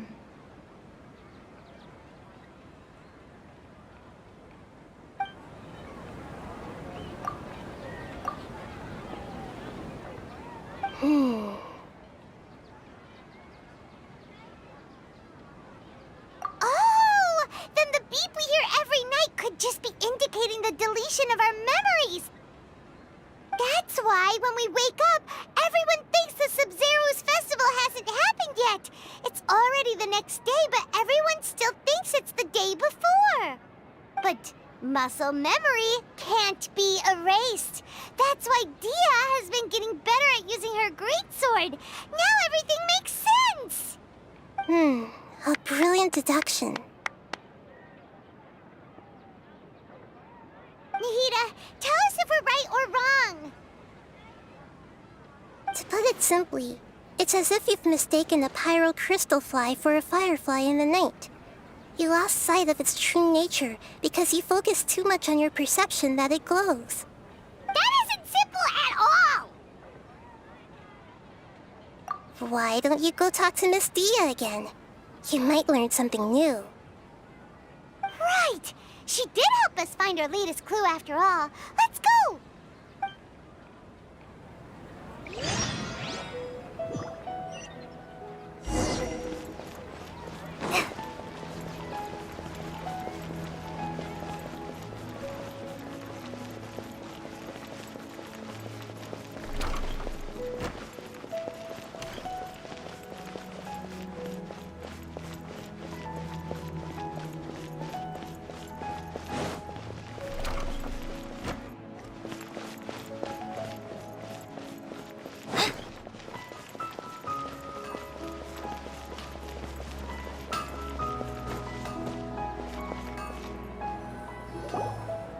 There you are. Really took me a while to find you. As expected, Dia also didn't get hurt today. Get hurt? Why would I? Don't underestimate me. Well, you're still getting used to your new greatsword. Huh. Truth be told, I also think it's pretty strange. It just suddenly felt so familiar in my hands and... wait a second! How did you know I got a new greatsword to begin with? I didn't tell anyone about it. Traveler, could you explain the situation to her today? Paimon's gotten a little sick of doing it. Oh, that works!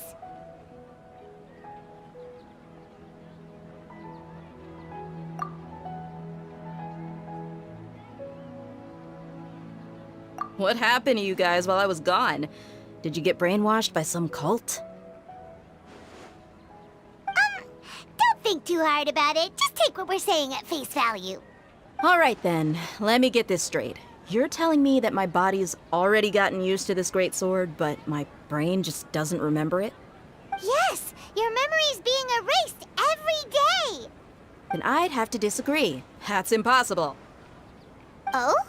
Why do you think that? If we've actually been reliving the Sub-Zero's festival day after day, then what happened to the things we used, the money we spent, the food we ate? Common sense says my wallet should have emptied itself a long time ago. There's no way I wouldn't have noticed that.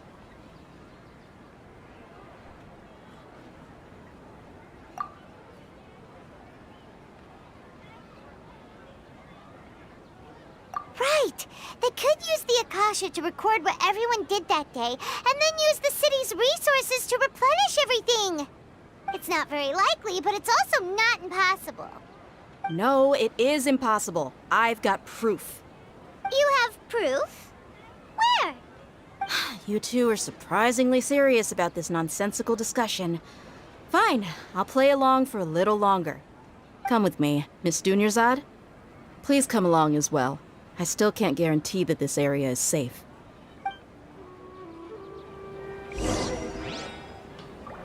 Paimon can't believe it's Dia who wants to show us something this time. 2 days ago, we were the ones taking her to see Dunyarzad.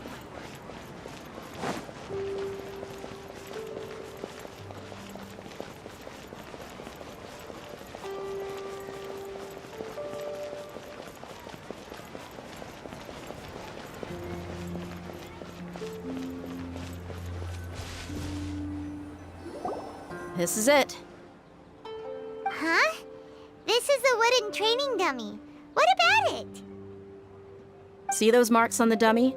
Those are the result of several days' worth of practice. Let's say the sages didn't replace it every day. Shouldn't it be hacked to pieces by now? That's true, but what if they did? Then the sages would have had to reproduce every mark I left during previous training sessions. I'm a professional fighter. My martial school has always emphasized the importance of refined control. The force, angle, and entry point of each strike is calculated and deliberate.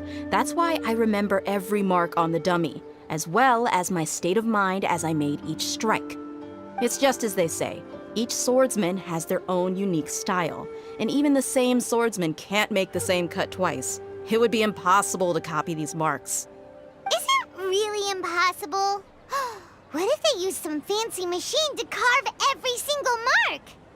People often say that a camera's photo can never replace an artist's painting because the former has no spirit to it. The same thing applies here. At a mere glance, I can differentiate carved marks from the results of combat training. Whew, I hope that cleared things up for you. Hey, is this that new brain-exercise game that's been super popular with the scholars lately? It's surprisingly fun. Anyway, it's getting late. I should escort Miss Dunyarzad to Nilu's stage. See you later. Well, back to square one. Is our memory deletion theory also wrong? But at least we've reached some other conclusions in the meantime. Yep, that's true. So, can we think of any new ideas right now? Strange? Paimon feels like everything's been strange lately. Huh? Leaving the city? You're right! It's really strange how we never thought of such a simple solution! Many things should become clear if we can confirm the flow of time outside of the city. Paimon can't believe it! Did we miss this because we're tunnel visioning too hard on our other theories? Or because we're just too tired? How about we go back and ask Nahida? Maybe we've forgotten something about leaving the city.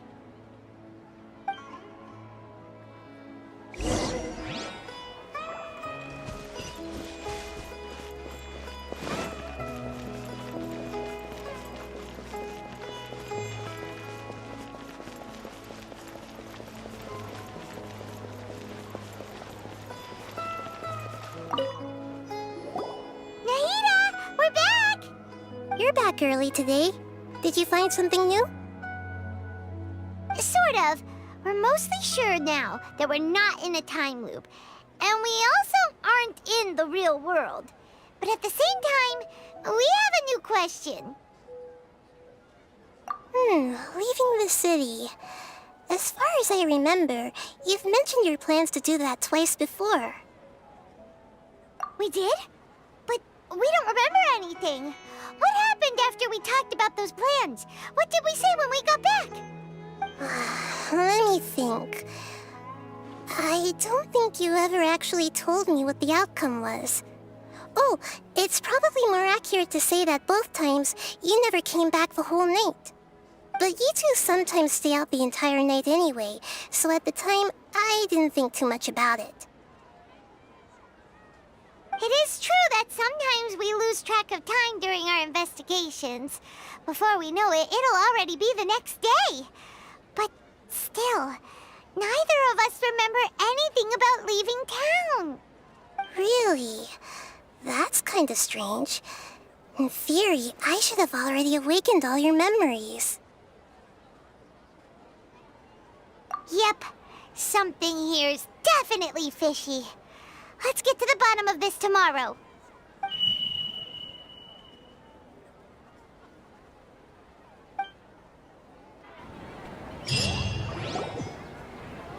Our memories are back!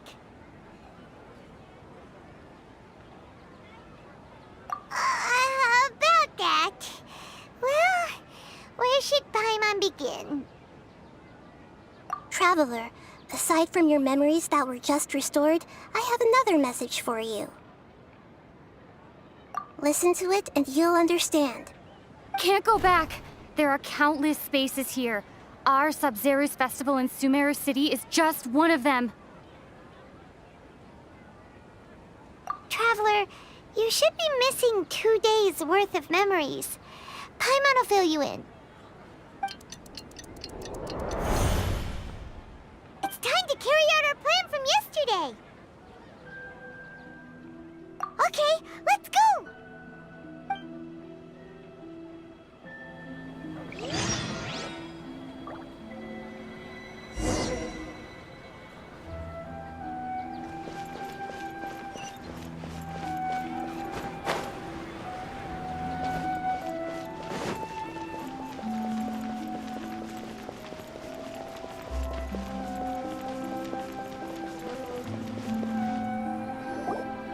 Why can't we leave the city? What is the academia up to now? Don't ask me. It's not like I can tell you anything. This is a direct order from the Grand Sage. Just wait until tomorrow. I have a real emergency. My goods have already arrived at Port Ormos. If I don't hurry, they'll be stolen. That's your problem. Make sure you make a request in advance next time. But it's not like you can just predict business matters in advance. It looks like the Academia already announced a lockdown for Sumeru City today. How completely unsurprising. Let's go and question them. Hello, sir. Why can't we leave the city today? Here we go again. Don't ask me. I don't know either. We just received an order that no one is allowed to enter or exit Sumeru today. They didn't tell us anything else. Angering me won't get you anywhere. If I had that kind of insider info, I would have left this stupid post long ago.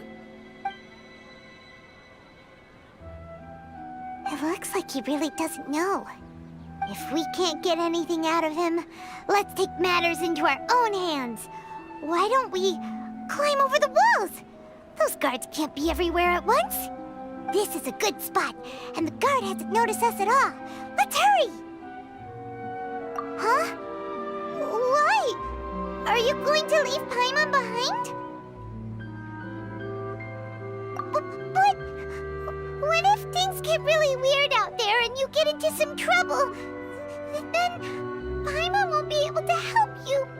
Oh, Paimon knows that Paimon can't do much, but we've always been together, haven't we?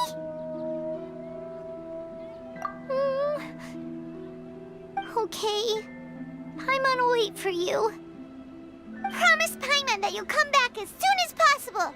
Just a quick look. And please, be careful.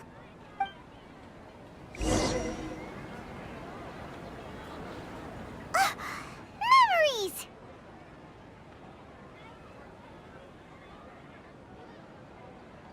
Traveler!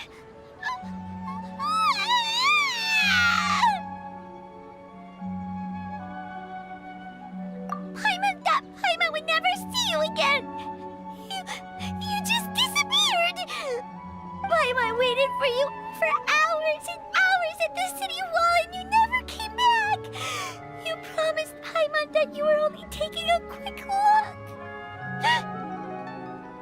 Paimon, calm down. She's here now. I don't think she understood what you were saying. Paimon doesn't care! Paimon wanted to go look for you, but you also said that Paimon should stay! Paimon was so worried and so scared the entire day!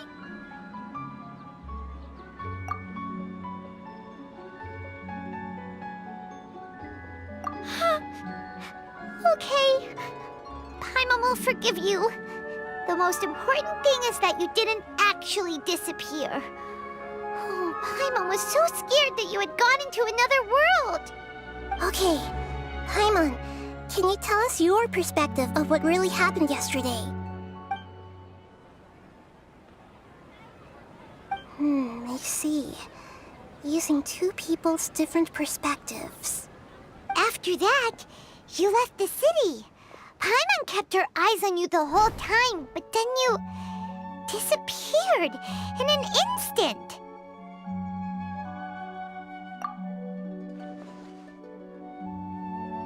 No way! Paimon was watching you with the fullest attention. What's your perspective, Traveler? You sure you don't have any memory of this? I guess that explains everything. You also lost your memories the last 2 times you tried to leave the city. Those days' memories can't be awoken. So, if we leave the city, our memories will be completely erased?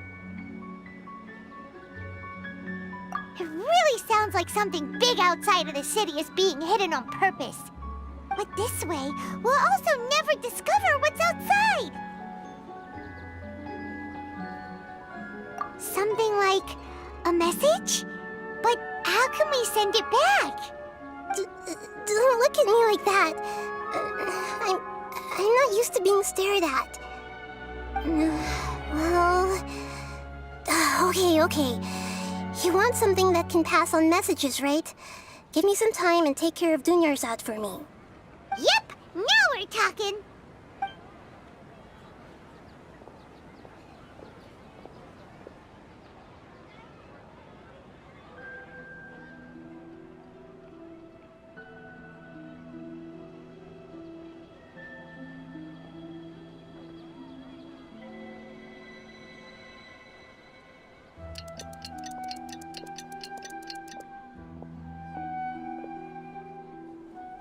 I'm done.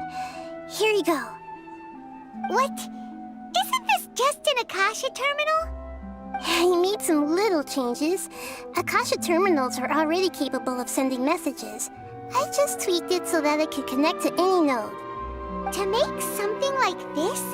Nahida, you really know the Akasha like the back of your hand. Anyway, we can use this now to record a message, right? Yep. I'll help you save the messages. It should be pretty easy to use. I just can't guarantee the user's status and signal coverage when they're outside the city. We'll never know until we try. At least we're taking the initiative now. Let's go then. Let's expose those sages. All right. Paimon isn't as worried about being separated since it happened once yesterday. But Paimon still isn't happy about it. Okay, see you tomorrow, Traveler. That covers everything that's happened so far. Yes. Although the signal was choppy and had some interference, we still managed to receive 2 messages from you when you were outside. Okay, now that you understand what's going on, let's hear the messages together.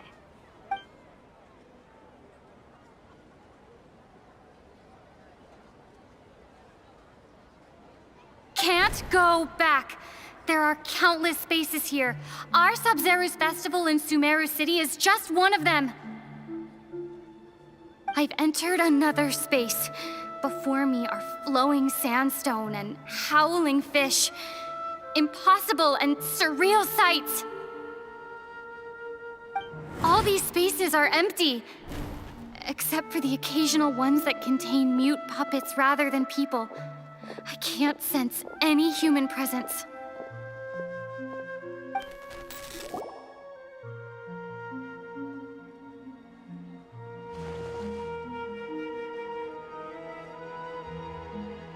That's one heck of an info dump.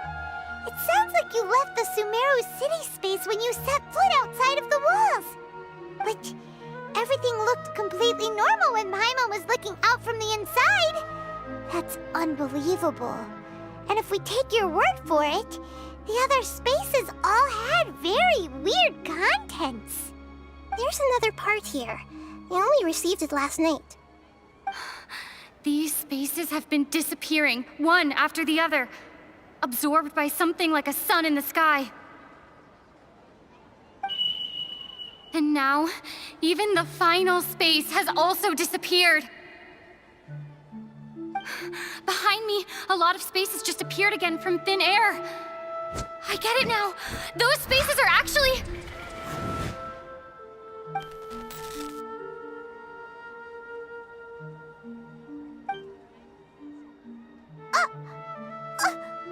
Why did the message end right there? What did the traveler want to say? What are those spaces? Probably because yesterday just happened to end at that moment. Oh, right. Paimon did hear a beep from the Akasha. Did it come from here or from the message?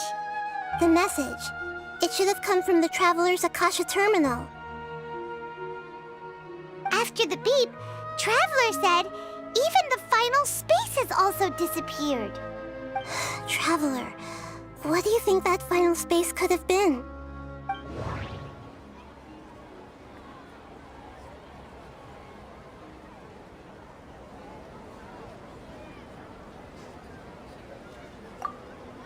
Was that space actually the real world?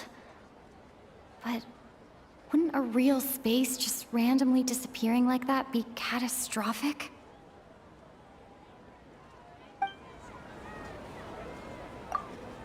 My impression is that each day in this samsara only ends at the sound of that beep from the Akasha.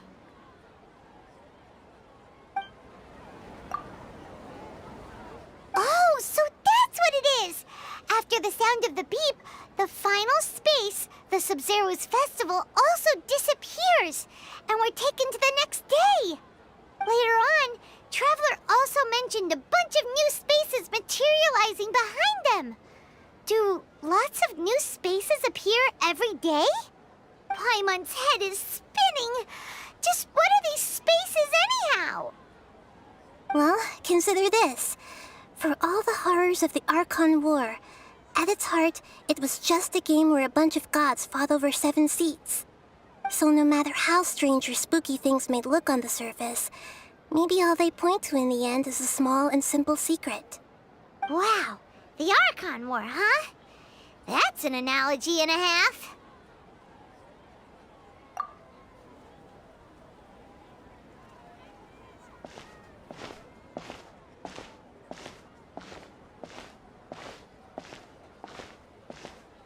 Hey, where are you going?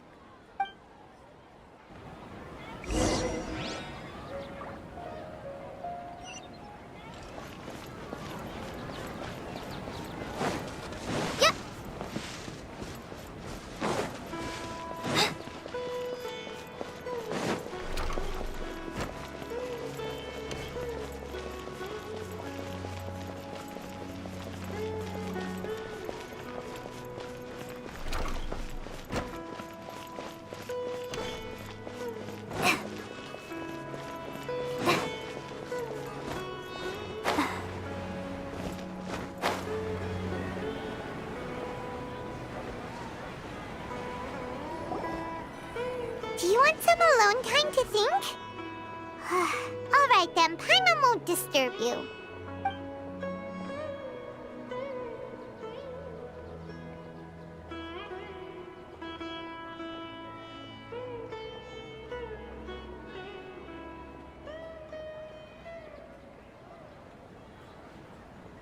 The dance of Sub-Zeros is about to begin. I'm going to go watch it. Okay. Why don't you go ahead, Dunyarzad? We have some other stuff to do first. Okay then. See you later. Have you figured it out yet, Traveler? Time is ticking away! Awesome! What is it? Paimon wants to know! Oh, wait, no. Let's meet up with Nahida first. You can tell us both together. This time, we're gonna get to the truth!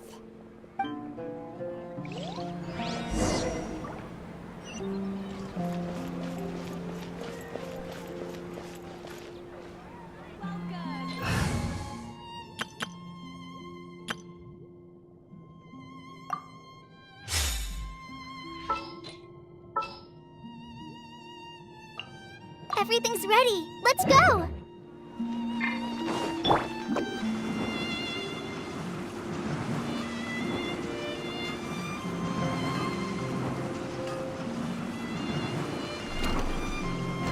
I'm out of here!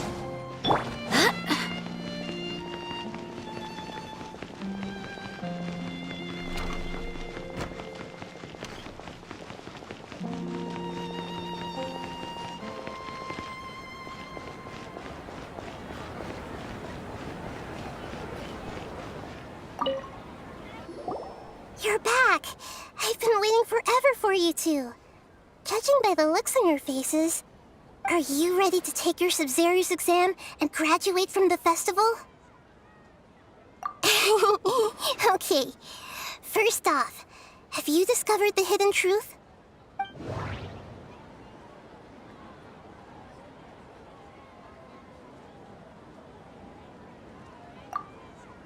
We've already experienced the Sub-Zero's festival many times, and the day of the festival seems to be in a perpetual samsara.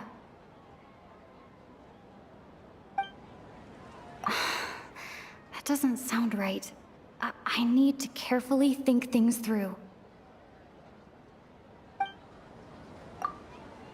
All the bizarre spaces I saw outside the city had one thing in common: a lack of human presence.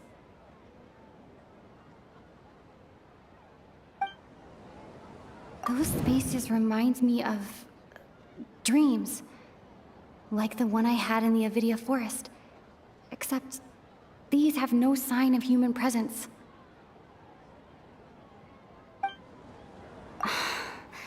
Doesn't sound right. I need to carefully think things through. People in Sumeru don't dream. What a strange phenomenon.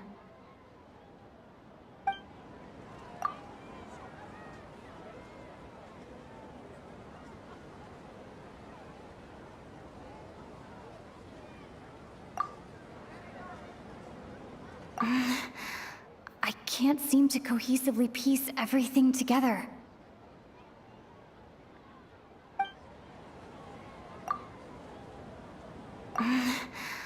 I can't seem to cohesively piece everything together. I can't seem to cohesively piece everything together.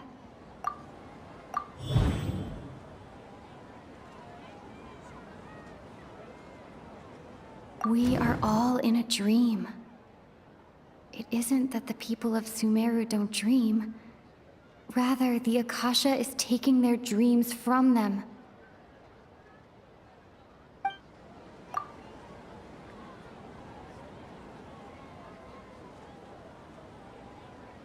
Okay, Nahida said, the Akasha relies on the power of a gnosis to operate, as it is the manifestation of the God of Wisdom's power.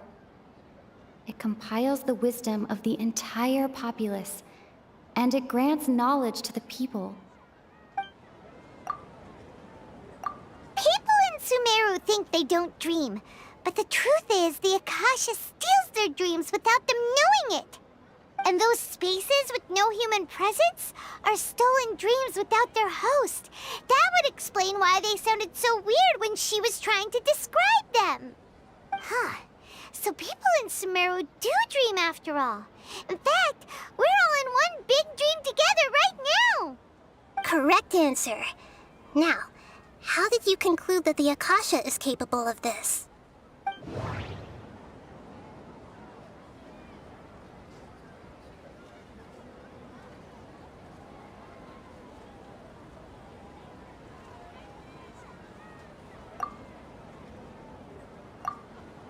It compiles the wisdom of the entire populace. That doesn't sound right. I need to carefully think things through. The Akasha relies on the power of a gnosis to operate. That doesn't sound right. I need to carefully think things through. And it grants knowledge to the people. That doesn't sound... It is the manifestation of the God of Wisdom's power. Oh, okay. Those dream-controlling creatures in the forest also get their power from the Dendro Archon, right? That would explain why the Akasha has the ability to control people's dreams, too.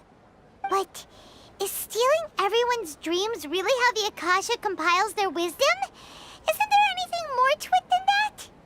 Dreams are fantastical, complex, and full of imagination. People's brains are the most active when they're dreaming.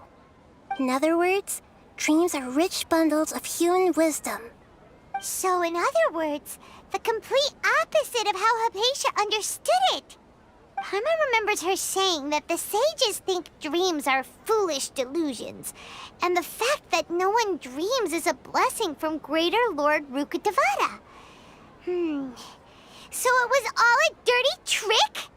The real story is that the sages from the academia are using the Akasha to steal people's dreams for their own use, huh? Oh? By the sounds of it, you understand the current situation pretty well. So then, what about the samsara?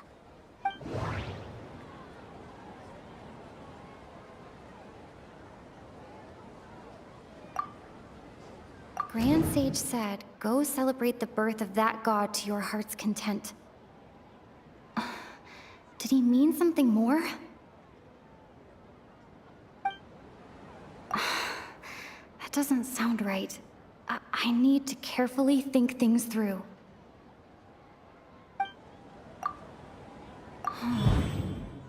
Those spaces kept disappearing before my eyes. But as soon as that beep sounded, many more spaces materialized.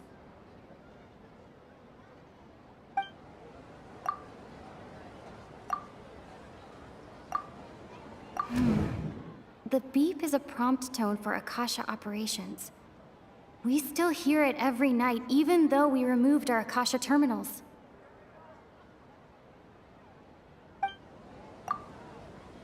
Those dreamscapes kept vanishing. But as soon as that beep sounded, more new spaces appeared.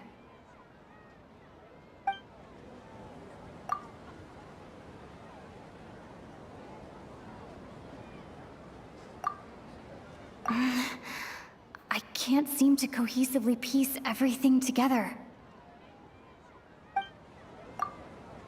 I can't seem to cohesively piece everything together. I can't seem to cohesively piece everything together. I can't...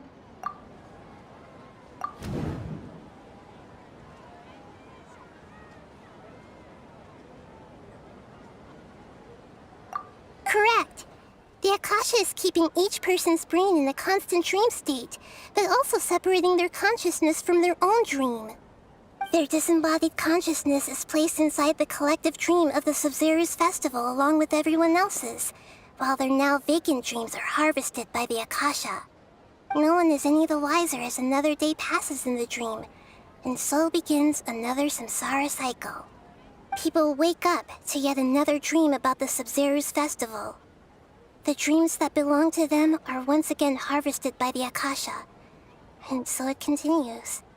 So, this is like a dream factory, and the Akasha is a dream harvesting machine. Did Paimon get that analogy right? Very good, Paimon. Using analogies well is an excellent habit to get into. Okay, so that beep we keep hearing is actually from our real-life Akasha terminals. Taking off our terminals in this dream doesn't do anything. Alright, last question. Who am I?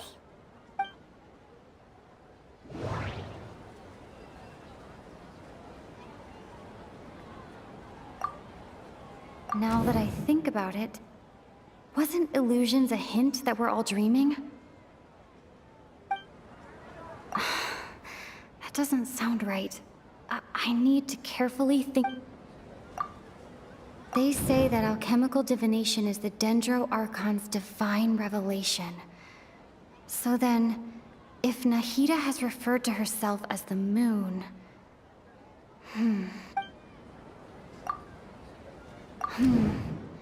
Now that I think about it, wasn't illusions hinting at the sage's deception of Sumeru's people?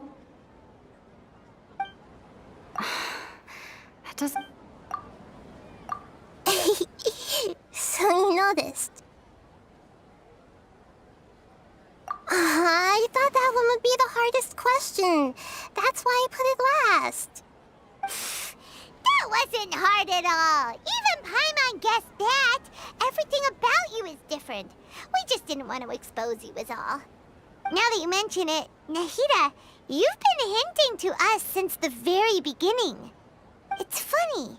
Thinking back to when we were asking all over the place for info about Lesser Lord Kusanali, Paimon didn't expect to meet you like this. Yes, those can wait until we're back in real life.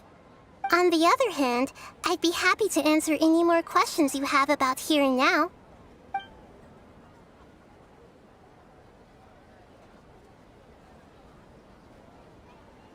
You asked me this question before. My answer was, it would literally blow your minds. Now that you know this is all a dream, this answer should hopefully make more sense. Have you heard the saying, don't wake a sleepwalker? Likewise, if someone suddenly had told you all this instead of you learning it on your own, your notion of reality and dream would be thrown into irreversible confusion. I couldn't expose you to that kind of risk. That's why I could only give you very subtle hints and some suggestions. Long story short, I'm really sorry I had to keep you guessing. Firstly, this dream we're in is completely based on reality. People have already experienced this Sub-Zero's festival, so it would be very difficult for them to find anything that strikes them as surreal. Secondly, you're probably wondering why people don't have any memories from earlier samsara, right? That's because people don't remember their dreams most of the time anyway. And in any case, their actual dreams are being taken away from them by the Akasha. So whenever they wake up in this dream of the Sub-Zero's festival, they don't remember anything from their previous identical dream. That reminds Paimon. Traveler had a dream when we were in the Avidia Forest, but couldn't see what it was about after waking up. Is that an example of what you mean? Yes. Only after receiving the blessing of Dendro can a person gain the Dendro element's dream-enhancing power. That explains the feelings of déjà vu. Meanwhile, everyone else has no idea that they are in the Sub-Zero's festival samsara, while their dreams are stolen from them over and over again. Can humans really keep dreaming forever like this? Will it ever end? And if so, when? You might say your mental fatigue has already answered this question. Eventually, there's only so much that people can tolerate. Especially those whose health is compromised to begin with, like Dunyarzad. This relentless exploitation takes an even harder toll on them. People's lives are at stake here, and nobody knows a thing! We've got to put a stop to this! I know, right? Why did they have to base this dream on my birthday? Could it really just be a coincidence? Even you don't know the reason? Wow, now that's strange. The Academia sages are determined to harvest lots of dreams in a short time, no matter the cost. They have to be up to no good. Unfortunately, I don't know anything about it. Traveler, do you have any information?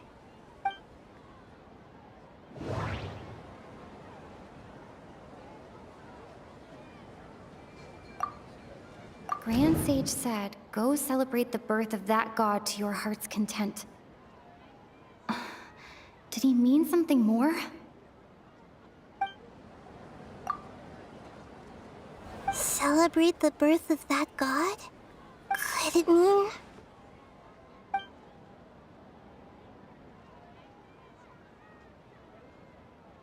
deceiving the people of Sumeru with no regard for their safety?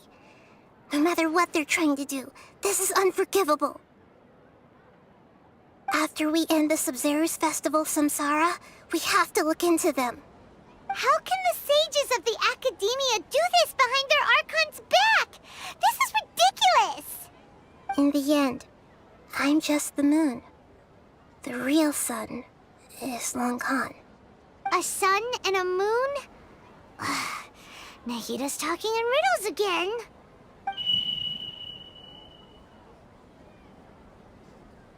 Oh, we're out of time today! I'll tell you how to break free of the samsara tomorrow. See you then. Good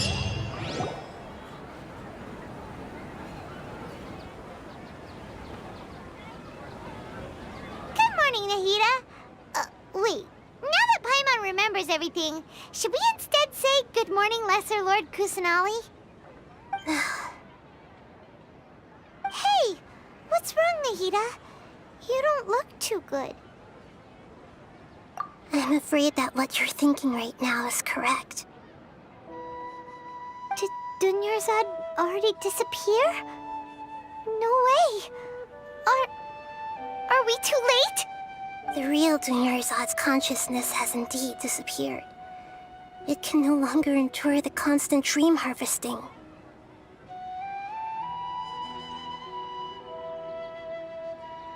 Paimon can't believe it. Wait, so what about that other Dunyarzad? Just what is she? Is she also going to disappear? She's actually something like a puppet, but not completely. The real Dunyarzad's consciousness could no longer keep playing her role in this dream. So another Dunyarzad appeared to replace her in the dream. Just like the grass and the trees, that Dunyarzad is just a building block of the dream that helps to keep it going.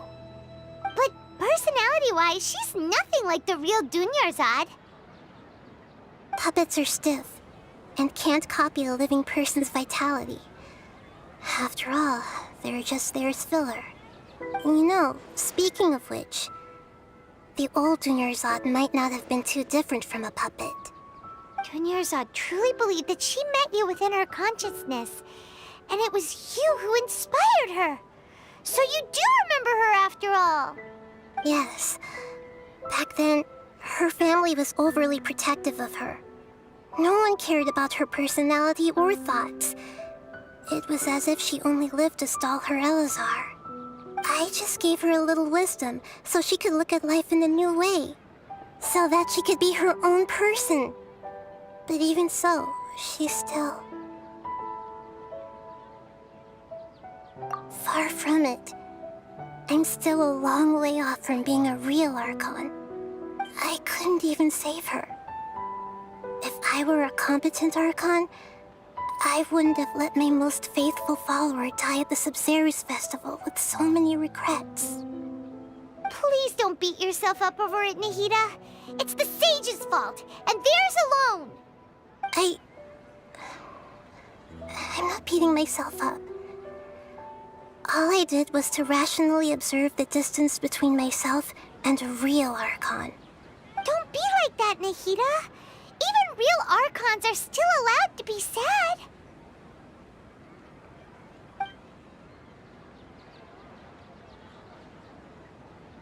To prevent more tragedies like this, we must end the samsara as soon as possible.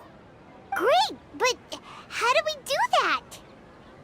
Although the Sub-Zero's festival dream is under the Akasha's control, only humans can dream. Even the Akasha is unable to create them. That means this dream belongs to a host who created it.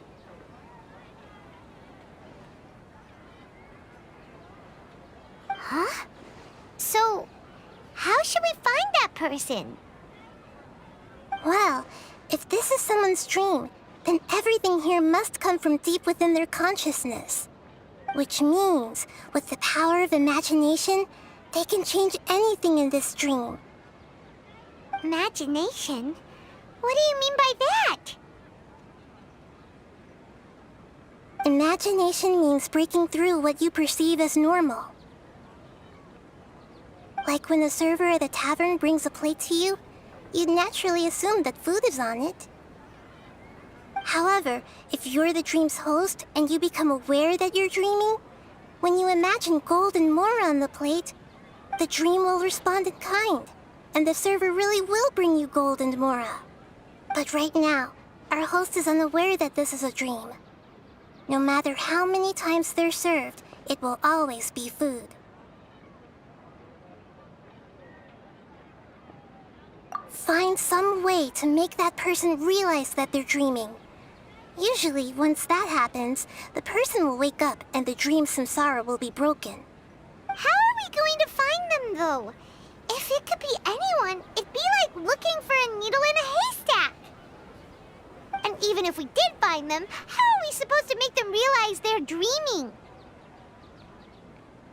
After all, like you said, don't wake a sleepwalker. It's extremely difficult, yes. But the only ones who can do it are you two. Remember, everything you've achieved up to this point has all been for the sake of finding the host and ending the samsara. As for me, during this time, I'll be out of town. Out of town? Are you going to that place full of dreams where the traveler went? Yes. I want to try something. There must still be a small wisp of possibility. Hurry and go. Dreams are supposed to be fantastical, romantic, and full of pleasant surprises. Unnecessary things like this samsara need to end. Paimon's still a little upset that we've come this far only for Dunyarzad to... She was such a good person, with such a simple wish. But fate was against her. Yeah, saving Dunyarzad is what kept us going this whole time. But we mustn't lose hope, Traveler. Dunyarzad would definitely want to see us save everyone else. So let's break the samsara for her sake. Paimon's wondering, do you think the sages would get one of their own to be the host of this stream? Feels like it would be easier to control it that way, no?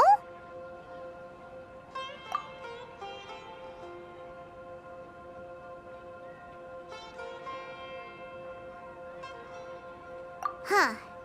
That's true.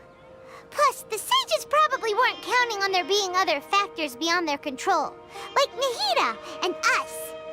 So, who do you think the host of the dream is? Oh, that would make sense. Ferris, the Knight of Flowers, is a symbol of the whole Sub-Zero's festival, right? Pretty core character. Let's go ask him some questions, shall we?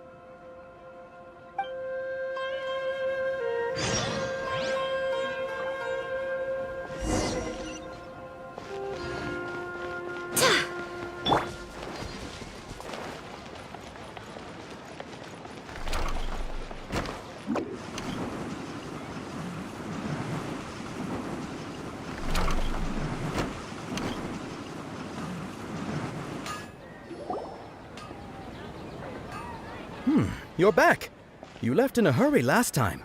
Is everything okay? Everything's fine. Just, it's a little hard to explain. Would you mind taking part in a little experiment with us? An experiment? That came out of nowhere. I'm listening, though. What do you need me to do? Could you make a wish?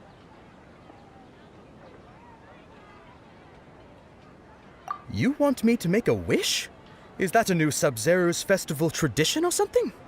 Less questions, more wishing! Okay.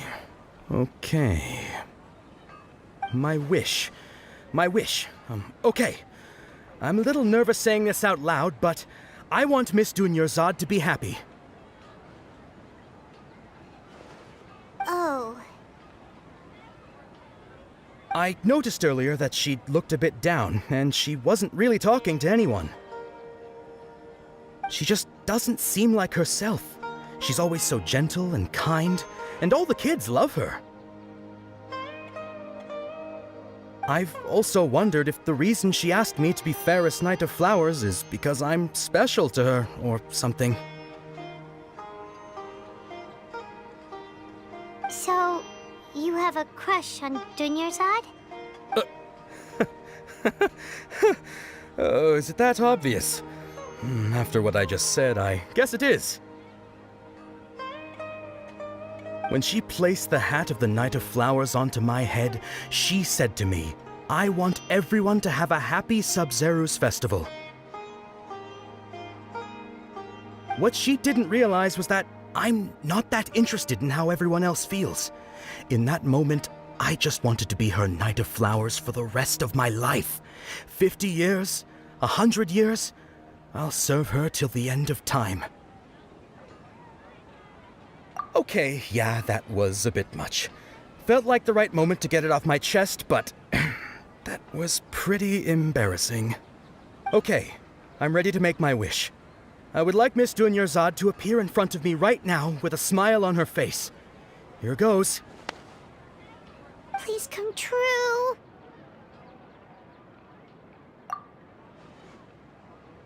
I'm gonna open my eyes. Oh, you're... What? Fucky? Sorry, but only one portion of Yelda candies per person. Back home you go. Nice try, you two. Anyway, never mind. I don't need to see her appear right in front of me. As long as she's happy. Guess he isn't the host of this dream after all. Should have expected it wouldn't be this easy.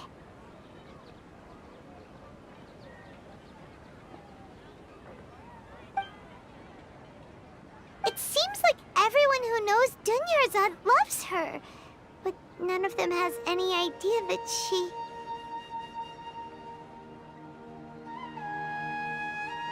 My lady, step back. That sounds like Dia! Oh, right. This is when Dunyarzad bumps into the kidnappers. Huh? But Dia can handle them. Hey, Traveler!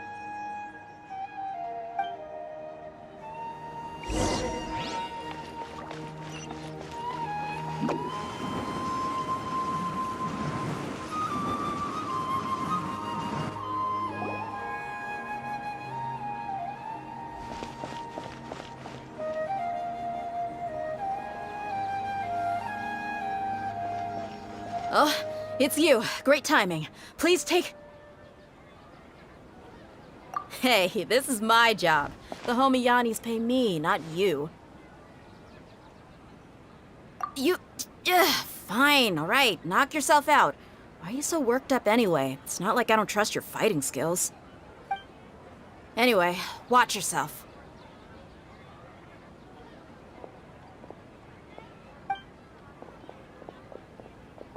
So you got yourself some backup.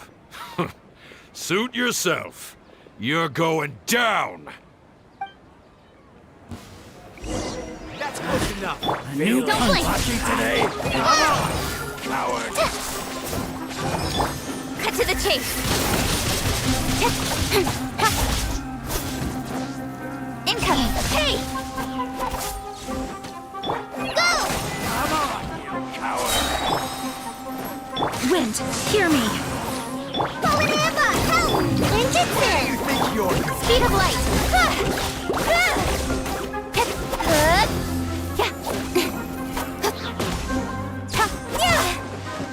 Incoming!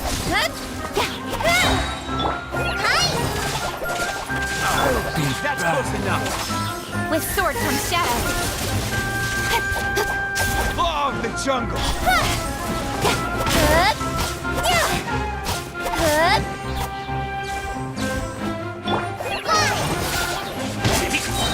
Don't blink! Just like we rehearsed! I'll take... Were you just taking your anger out on those guys? You and Nahida both. Dunyarzad wouldn't want to see you two like this. Oh, and speaking of her, Paimon just remembered something. Remember how during the first Sub-Zero's festival, before the Samsara started, we came here with Dunyarzad because she wanted to pick something up? She said it was because she had forgotten something. Okay, so Paimon's memory is working so far. Anyway, Paimon also remembers that she is staying somewhere around here. She pointed it out to us the night before the Sub-Zero's festival.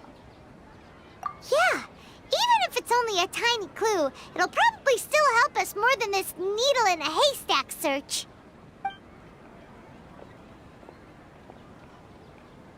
This is the place! It's rude to enter other people's spaces without permission, but desperate times call for desperate measures! Hey, the windows are unlocked! Okay, Paimon's gonna take a peek inside.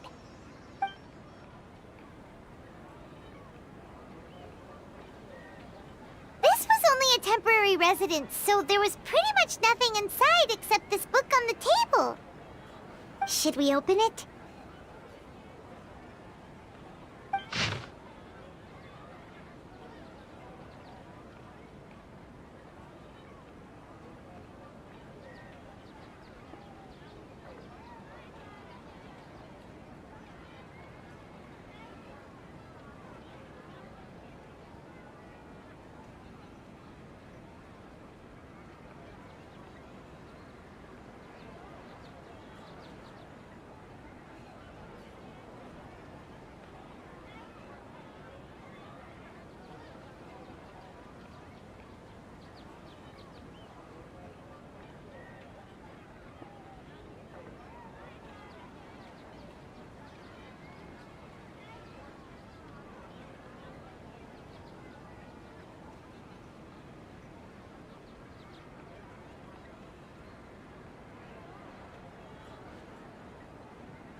Wow, Dunyarzad wrote all of this. Sounds like she was always thinking of us even while we were away. Even though she was also busy preparing for the Sub-Zero's festival and had all her health problems to worry about. She must have wanted to give this to us as a gift on the day of the Sub-Zero's festival, right? If we hadn't found this book, we never would have known. But now that we know, we can't even thank her. Hey! Where are you off to now?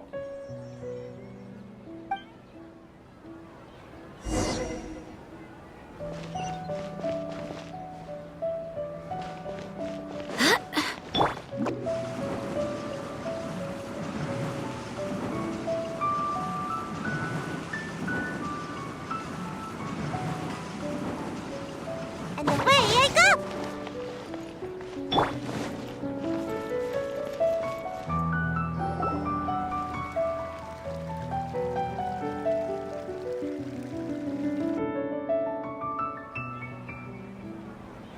It's Dunyarzad's puppet.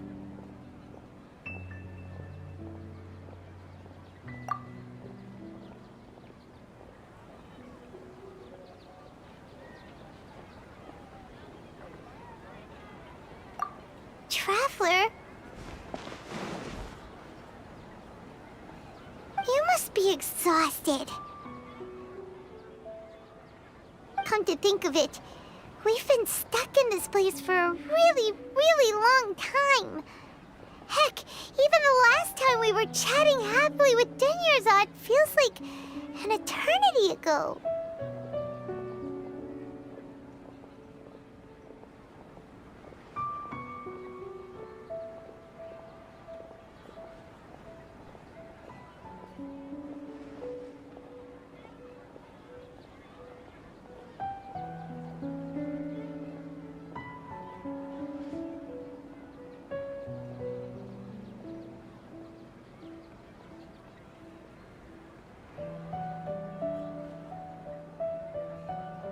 Paimon still remembers when we were sitting here, and the way her eyes sparkled when she talked about Nilou's dance of Sub-Zerus.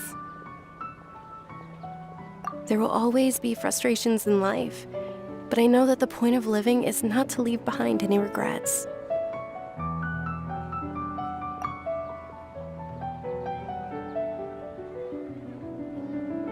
That was what the real Dunyarzad said, wasn't it? Does that mean...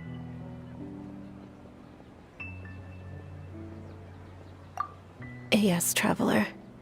What is it? Oh, so she's still just a puppet. But just now, how come...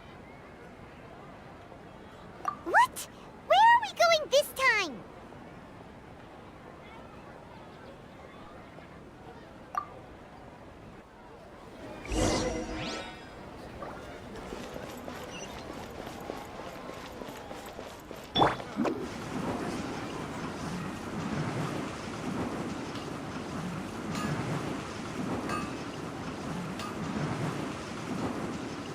Can't touch me!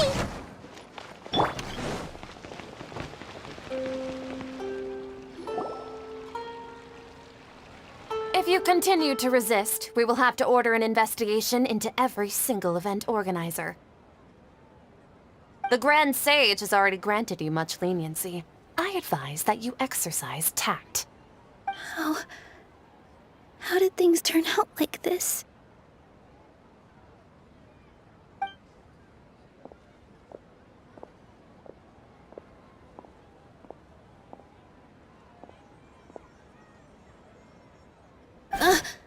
Traveler? You don't have to get involved. He's a sage from the academia. I don't want to drag you into this. Traveler? Traveler? What the heck are you doing? If you get arrested by the academia, that's another day gone to waste!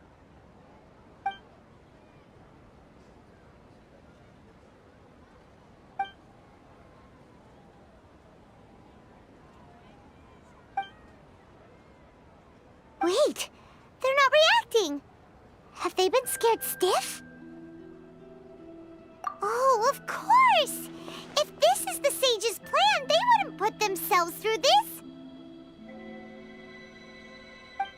So they're just substitutes. What is this? What happened to the Grand Sage and his entourage?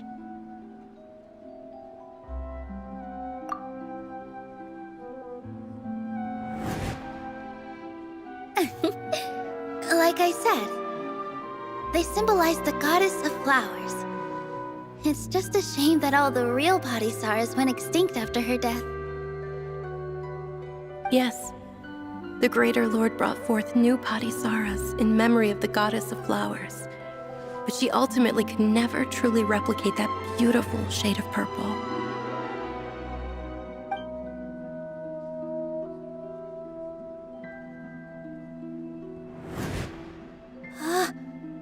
Beautiful shade of purple. Aren't these flowers real Padisarahs? Just like the ones from the legend? I didn't even notice. Dunyarzad, did you find these? But didn't you just say all the real flowers went extinct after the goddess of flowers passed away? So, how? Yeah. What's going on here? Huh? You guys are acting weird. But okay, I'll try.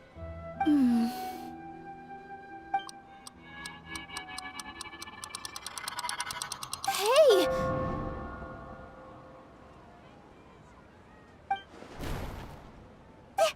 They disappeared!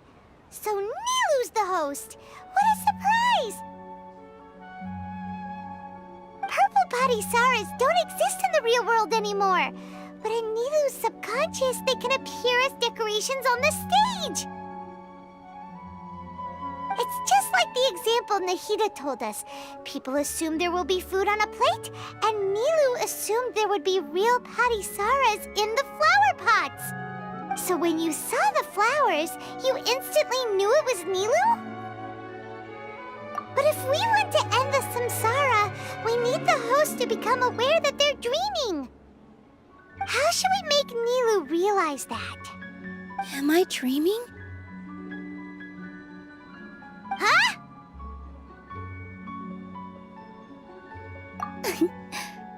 So I'm right. Is this Lesser Lord Kusanali responding to our celebration of the Sabzeruz festival? Wrong guess, but you aren't completely wrong either. The point is, what made you think this is a dream? As far as you know, people in Sumeru don't dream, right? Yeah, but have you heard the tale of the first sage? To prevent a calamity, he went on a journey to find the Dendro Archon. Ooh, sounds familiar. Dunyarzad told us a story like that when we first arrived in Sumeru City. So it was about the first sage, huh? Yep, but in the part you heard, he hadn't become the first sage yet. There's more to the story. His piety and wisdom were acknowledged by the Dendro Archon, and she finally gave her blessing to him. All kinds of spectacular scenes appeared in front of the first sage, as if all the knowledge in the world was being painted onto a canvas right before him. He was captivated. After who knows how long, he mastered all the knowledge he could comprehend. Afterward, he said to the Dendro Archon, "I miss my parents, my wife, and my children. I've been away from home for far too long. They must be worried." The Dendro Archon smiled. The next second, the sage found himself lying in his bed, as if he had just woken up from a dream. His wife, lying next to him, said, "You're off to search for the Dendro Archon today, aren't you? Have a safe journey, my love." In the end, the first sage took care of many disasters in Sumeru City and founded the Academia. What a happy ending. So, the first sage was dreaming ever since the beginning of the story? He never went on his journey? Yes, but his faith and determination were conveyed to the Dendro Archon, so she blessed him in the form of a dream. Paimon understands where you're coming from now. That's a really interesting connection. But we really gotta wake up soon, like the sage in the story. I see. Well, it just so happens that today's Sabzeruz festival is almost over too.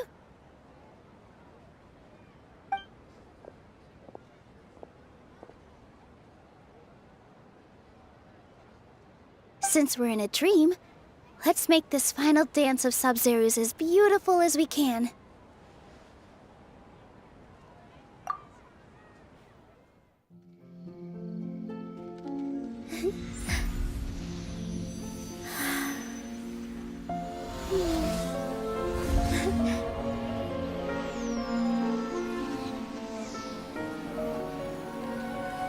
The wait is over, everyone. I dedicate this to our god, the dance of Sabzeruz.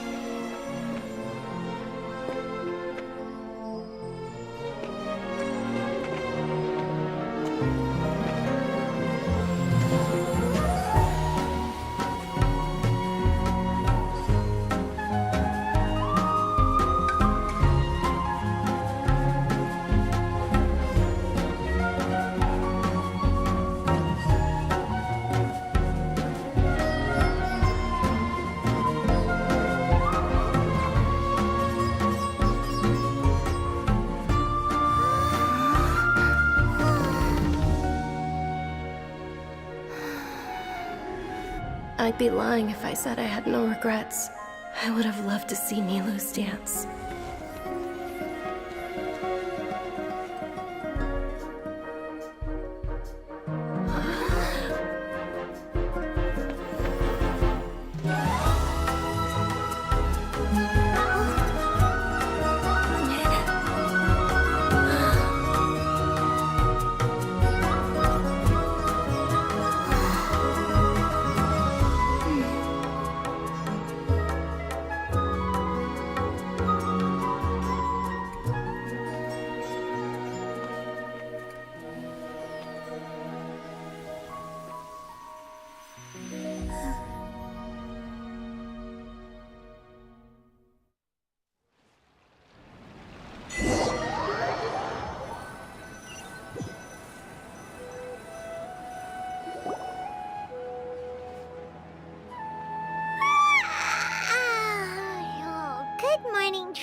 Mom feels like she's been asleep for the longest time. Paimon's head feels super heavy. Did we oversleep? Do you even remember going to sleep last night? Paimon thinks it was after the Sub-Zero's festival. The Sub-Zero's festival! Have we finally escaped from the Sub-Zero Samsara? Quick! Take off your Akasha terminal!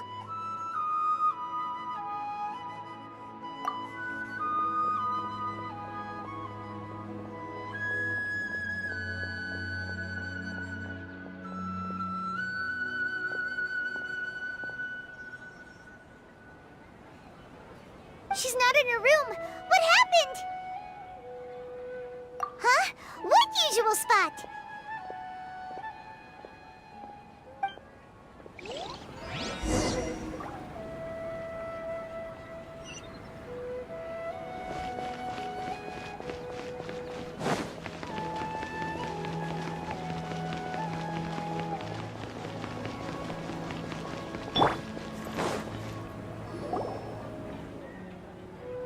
Well done, Traveler and Paimon.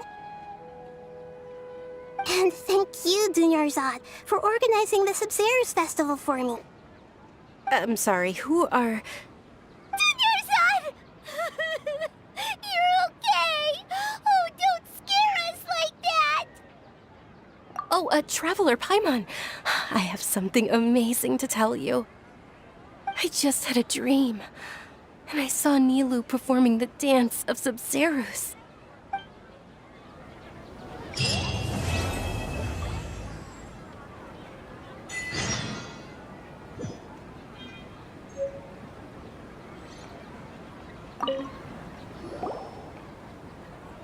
You're actually Nahida, aren't you? Paimon felt like Catherine was acting weird when we met at the Sub-Zero's festival. And Dunyarzad, did you save her? It's a really long story. We shouldn't disturb her. Her consciousness is still weakened. Let's chat somewhere else. How about by the Traveler's favorite bench?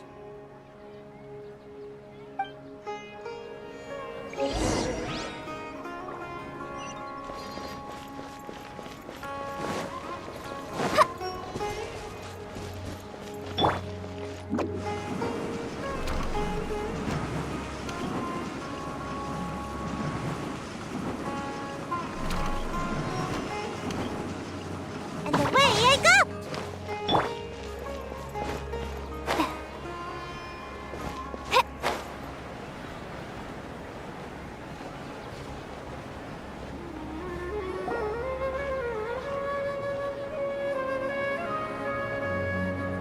Let's talk about Dunyarzad first. It's such a relief that she's all right. After we parted on the last day of the Sub-Zero's festival, I left the city and saw what the Traveler had described. Among the countless dreams, I found one that was growing fainter and fainter. This proved my suspicion. Once Dunyarzad could no longer bear the Akasha harvesting her dreams, her consciousness began to dissipate. But this also meant it escaped the Akasha's control. Such a small fragment of consciousness can't last for very long, though. It will return to its original dream, where both will gradually fade until they completely disappear. I used all the power I had to keep her dying dream alive as long as possible, but it still wouldn't have lasted for much longer if it hadn't been for you two breaking the samsara. So it looks like we did manage to save Dunyarzad in the end. And not a moment too soon. Huh? Why are you two smiling so happily? I thought you'd be so moved that you'd start crying. I need to spend more time observing human emotions. Both are fine. Everyone reacts differently. All right. You two must have a lot of other questions for me, right? After all, you saved my faithful believer. As your reward, I will answer any and all questions. At the Avidia forest, there was this incense that made the traveler fall unconscious and dream of a huge tree and a red sky. You also heard someone's voice, right? It said world and forget me.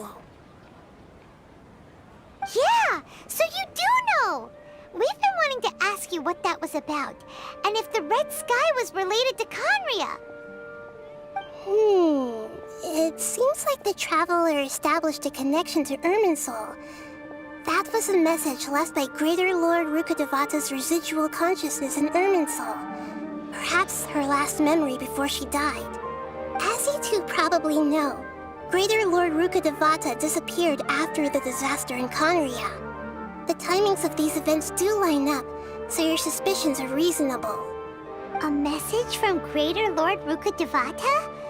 We thought it was from the Scarlet King. The Scarlet King? That god who died even longer ago? Some present-day desert dwellers still worship him. You probably just heard some of their conspiracies.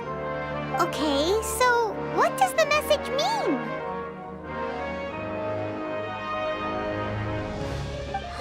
I still haven't managed to decipher it. Even the Akasha isn't currently capable of doing that. Greater Lord Rukkhadevata's residual consciousness in Irminsul seems to be contaminated with something that has a very dangerous aura to it. Many devoted scholars go mad as soon as they connect their consciousness.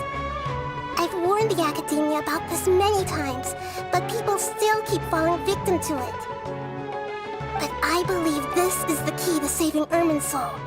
That's why I've kept trying to decipher it. So the tree in the vision was Irminsul? Oh, Tainari also said that Irminsul is sick! Is it because of the contaminated consciousness? But even if you can't figure out what that vision was all about, it seems like our search for you was all in vain. The traveler wasn't affected after coming in contact with that consciousness. I've never seen anyone like that. With you here, we may have a chance at deciphering it. No, we must decipher its secrets. I've already eliminated all other factors that might affect Irminsul. This is the only one left. This puzzle has life and death at stake. It could determine Irminsul's fate, as well as Tevat's. To be accurate, I'm using the Akasha as a medium to occupy Catherine's consciousness. How did you do that? Poor Catherine.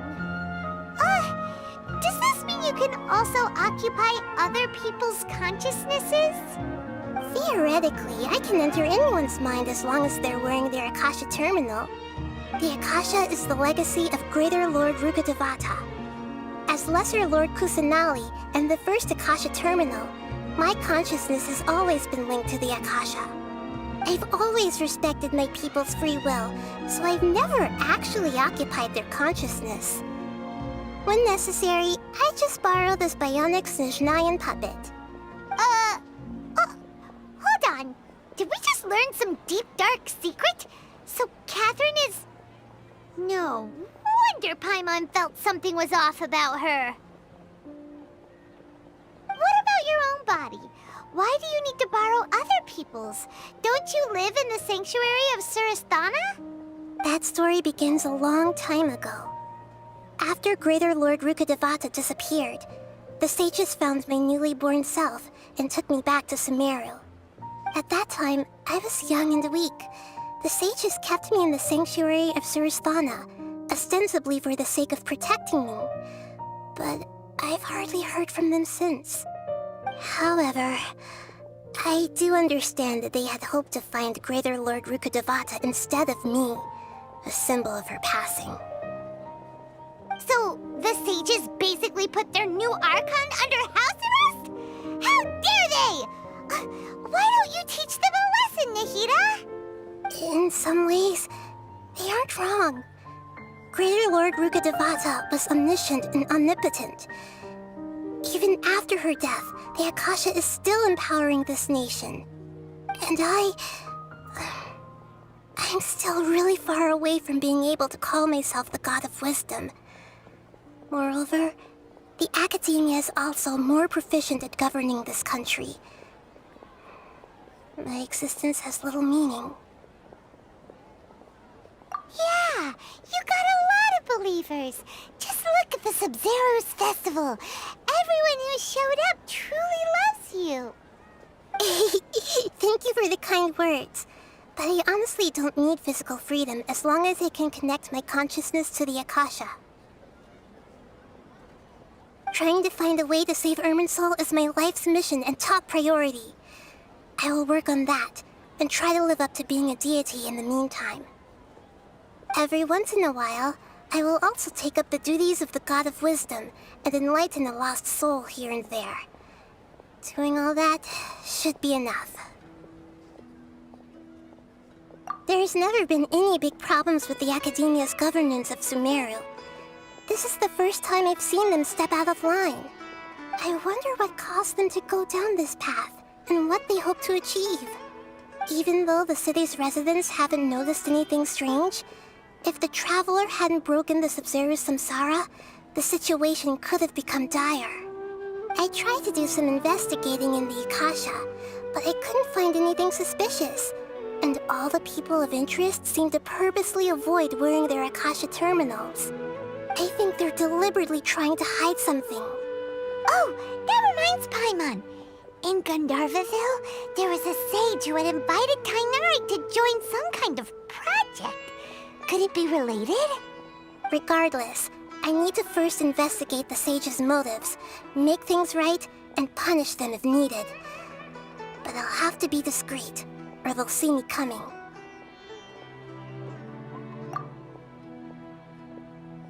You mean how the Akasha stops you from having dreams? Yeah, it's been such a long time. No one's noticed something's up? It's not that no one noticed. It's more like no one cared. Ultimately, it's all rooted in the sage's misdirection. Misdirection? The sage has convinced everyone to believe that being unable to dream is a sign of rationality and wisdom. Not dreaming is a badge of honor in Sumeru. Even if the truth is that their dreams are being reaped by the Akasha. With their propaganda in place, the sages can maximize their use of the Akasha to facilitate their research. Besides, Greater Lord Rukkhadevata must have created the Akasha in the hopes that it could be used to its full potential. That's why I've never come out strongly against this. Anyway, the perspective advocated by the sages drowned out any voices of doubt. By now, even those who never use Akasha terminals find it too shameful and embarrassing to talk about their dreams. Got it! I hope my answers were satisfactory, seekers of knowledge. To be honest, maintaining Dunyarzad's fading dream took a lot of mental energy. I think I may need to rest for a while. Oh, and you don't need to worry too much about the sage's activities for now. The Akasha won't be able to conduct another project on the scale of the Sub-Zero's samsara in the immediate future. Go and get some sleep. Leave everything to us. What a relief. This is truly the most exhausting birthday I've ever had. Traveler? Paimon? Why am I here? Do either of you know? Maybe you were sleepwalking. You know you can't wake up a sleepwalker. We happened to walk by, so we thought we'd wait for you to wake up. I see. I should visit my maintenance personnel sometime. Oh, I'm fine. I better go. Thank you.